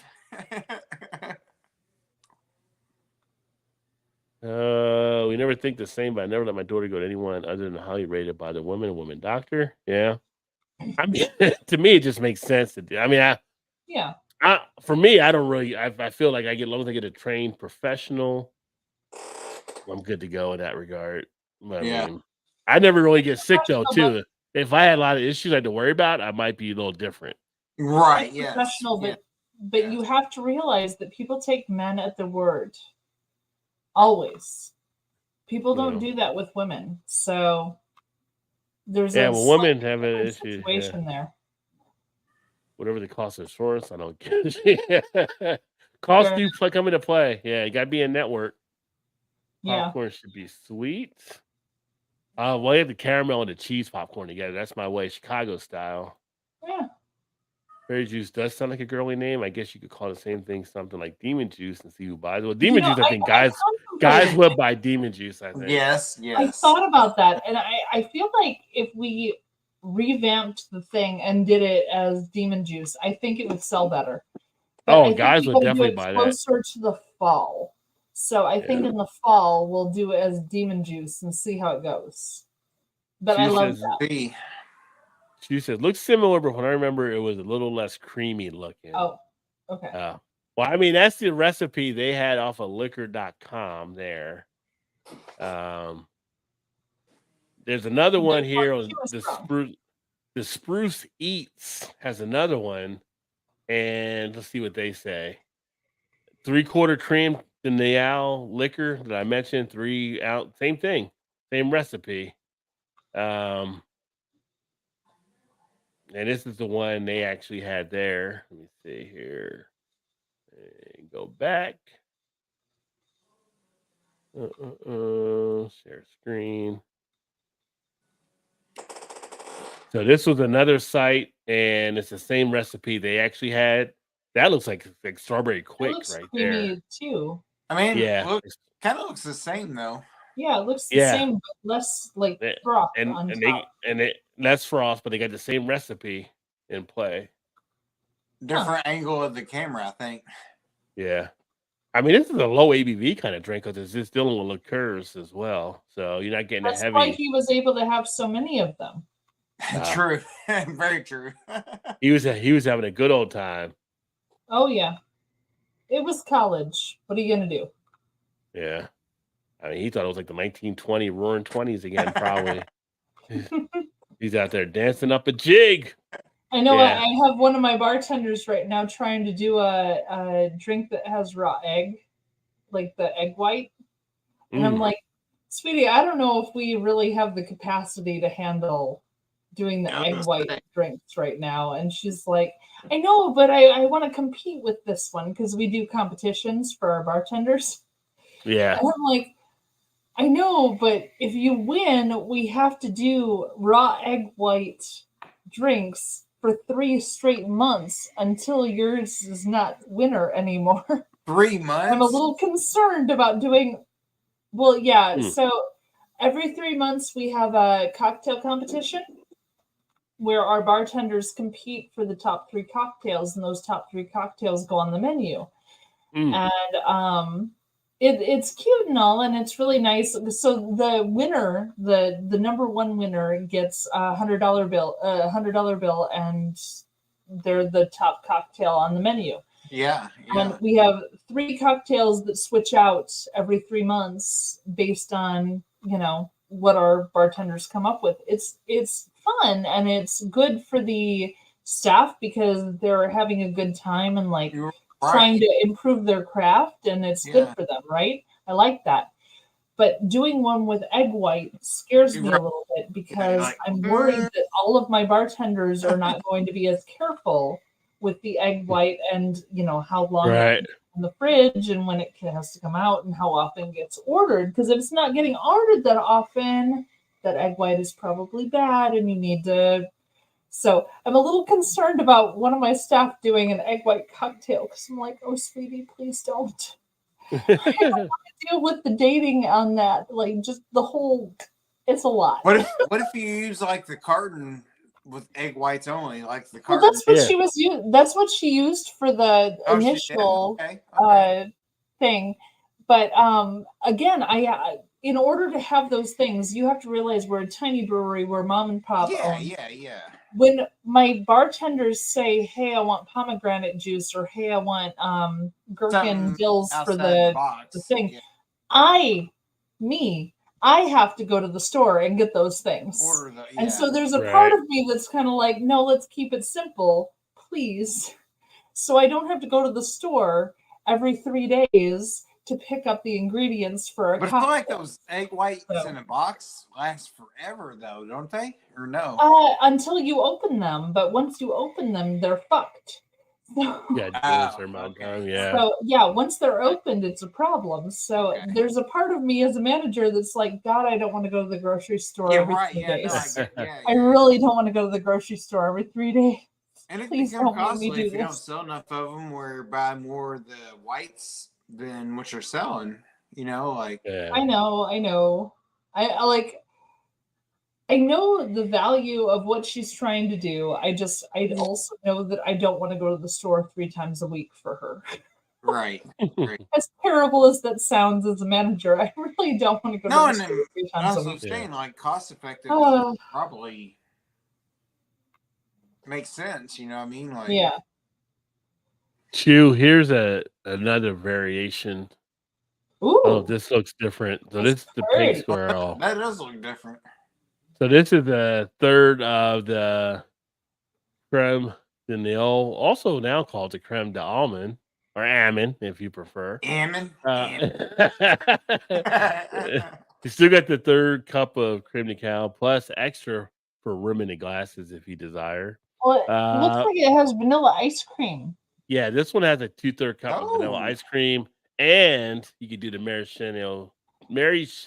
Maraschinos, yeah. Maraschino. And if you're feeling spicy, colored sugar or sparkles, which in the Northeast we call jimmies or sprinkles rather, not sparkles. Hercules. For rimming. No. They have sparkles. They have glitter dust that you can do. Well, glitter dust could be a variant as well. There you go. I know, but you can have glitter dust that is just accoutrement. It's not like affecting the flavor, but you can have glitter dust that's edible that doesn't affect the flavor now. So and that gives you a look at this. So this one doesn't have the what's it called with the garnish? What were you looking at earlier? The well, we use the Luxardo cherries. Well, we had something else on the garnish before. Got to go back here. This one had the nutmeg, whatever was nutmeg. Yeah, and nutmeg. So that one that we were just looking at has no nutmeg, but it does have the ice cream, which the ice cream does seem pretty tasty as well. Put it there. So that's another opportunity with it that you can do. What is this one here? This is on Reddit. Pink squirrel. They got a video. They're going to watch the video. But anyway, there's different variants of it that are out there. Yep. How about flowers? Drinks served with flowers. I mean, you can do flower stuff as garnishes on things. I've seen that before too. Just watch a guy dump a raw egg into a twisted tea and down it. What the heck is that called? Did I miss something? Well, it's called that whole, if you drink raw eggs, you're healthier or more muscular or whatever. Or a dummy. It's called ridiculous, is what it's called. Or dumbass. I think if I saw a video that a guy did that, I'd be asking, Holy Jesus. What is that? What the fuck is that? that would be my question. Like, as to a guy doing that. A whole raw egg does not need to go into your cocktail. Unless you're a Gaston from Beauty and the Beast, you don't need to be having, 12 dozen non-cooked eggs each day. Right. Yeah. Well, eggs can last a while if they're doing individual cartons. Yeah. I think if you get just the egg white though, once you open it, it might be I apologize to all of our Disney fans. That was 5 dozen eggs. Oh, he said 12. Third looks more like it. He likes ice cream. I said 12. I apologize. It's 5 dozen eggs. So he's roughly the size of a barge. I remembered the song lyrics after I said 12. I apologize to any Disney fans who are out there who would call me out on that. Who the hell is roughly the size of a barge? Gaston. That's a big guy. You're right. I mean, barges aren't small. I'm just saying. Well, he said it in his song. He's roughly the size of a barge because now that he does 5 dozen eggs. So, yeah. Well, it looks like for Chew, the third time might have been a charm. He said the third looks more like it. And he does love ice cream. But Chew, there's an opportunity this weekend to make some drinks. I know. Chew has to test this out and see if he can recreate the pink squirrel that he used to know. Yeah, Arnold and Sylvester Stallone, right, doing the raw eggs there. Yeah. Did Arnold Schwarzenegger do raw eggs? When he left the weight. Yeah, he's Mr. Olympia. Yeah, back in the 70s and 80s. Yeah. You might have to let us know. Better with IPAs. Agreed. Yes. He had a 6-pack, but he could have done better with a keg. So I'm just saying. Well, I think we're going to wrap up, right? Are we wrapping up now? Because we're like at the midnight hour. And wrap it up. No, it wasn't me. O'clock. I stopped drinking a little bit ago, but some people wanted to keep on drinking. So it's 4 minutes to 11 o'clock. Just that saying. wasn't on or me. midnight, whichever you want to. No, 11 o'clock. So we got to wrap up before the rising sun comes in the morning. We got to get our sleep in. But thank you for everybody that tuned in. A great time as always. Every Thursday night we actually do this. We have fun. We drink some beer. We have a good time. And it is so glad. Yeah. So glad that everybody tuned in. Because if you didn't know, no champagne or girly drinks. We drink beer and beer and beer, beer, beer. No champagne or girly drinks. We drink beer and beer and beer, beer, beer. Yeah. So there. So that being said, we're going to go ahead and get wrapped up. Thank you, Aubrey, my friend. Always great to have you on as well. See you next time, Chu said as well. Cheers, buddy. Great to see everybody. I'll have some new reviews coming up next week. So the new run out that I'm doing this year, Monday through Wednesday, I'm going to be releasing beer reviews or beer news videos. Thursday night, we'll have the live stream. Friday, I'm not going to probably do something unless I feel anxious. I'm going to get something out there. But kind of Monday through Thursday will be the main thing. I just got to find time to cut things out because I have stuff here and I have stuff every day that sort of ends in Y, sort of. Yeah, sort of. But I got to do stuff on the reaction channel more this year that I'm doing. So it's kind of just balance and stuff. But Monday through Thursday, there'll always be something happening right here. And thank you for everybody that tuned in. Always great to have you guys here. Make sure you check out Mal over in Perfectly Me Crafts. Although most of her stuff now is when she's here with me. Actually, you know what? Me too. Don't feel bad now. February is going to be our starting date again. February is going again. But there you go. So he and I have already been talking about like what's coming out in February. So we took 1 year off to deal with our life things, and life things happen. It's fine. But yeah, February is going to be our getting going again situation. So I'm very excited about it. It's going to be fun. I'll save everybody the chance of like looking up. My thing is Rod's thing your Thursday, so February, whatever, March, April, May is Rod's, so Yeah. Save me some time. Make sure to check out Mal. Make sure to check out Todd with me here on Thursday nights, and make sure to check out the channel. You know why? I'm the best there is, plain and simple. I mean, I wake up in the morning, I piss excellence. So I'm just letting you know. That's why you want to tune in. That being said, we are out. We look forward to catching up with you guys next week. Make sure you check out the other videos. Y'all have a great, fantastic weekend, and we'll see you then. Cheers, everybody. Cheers.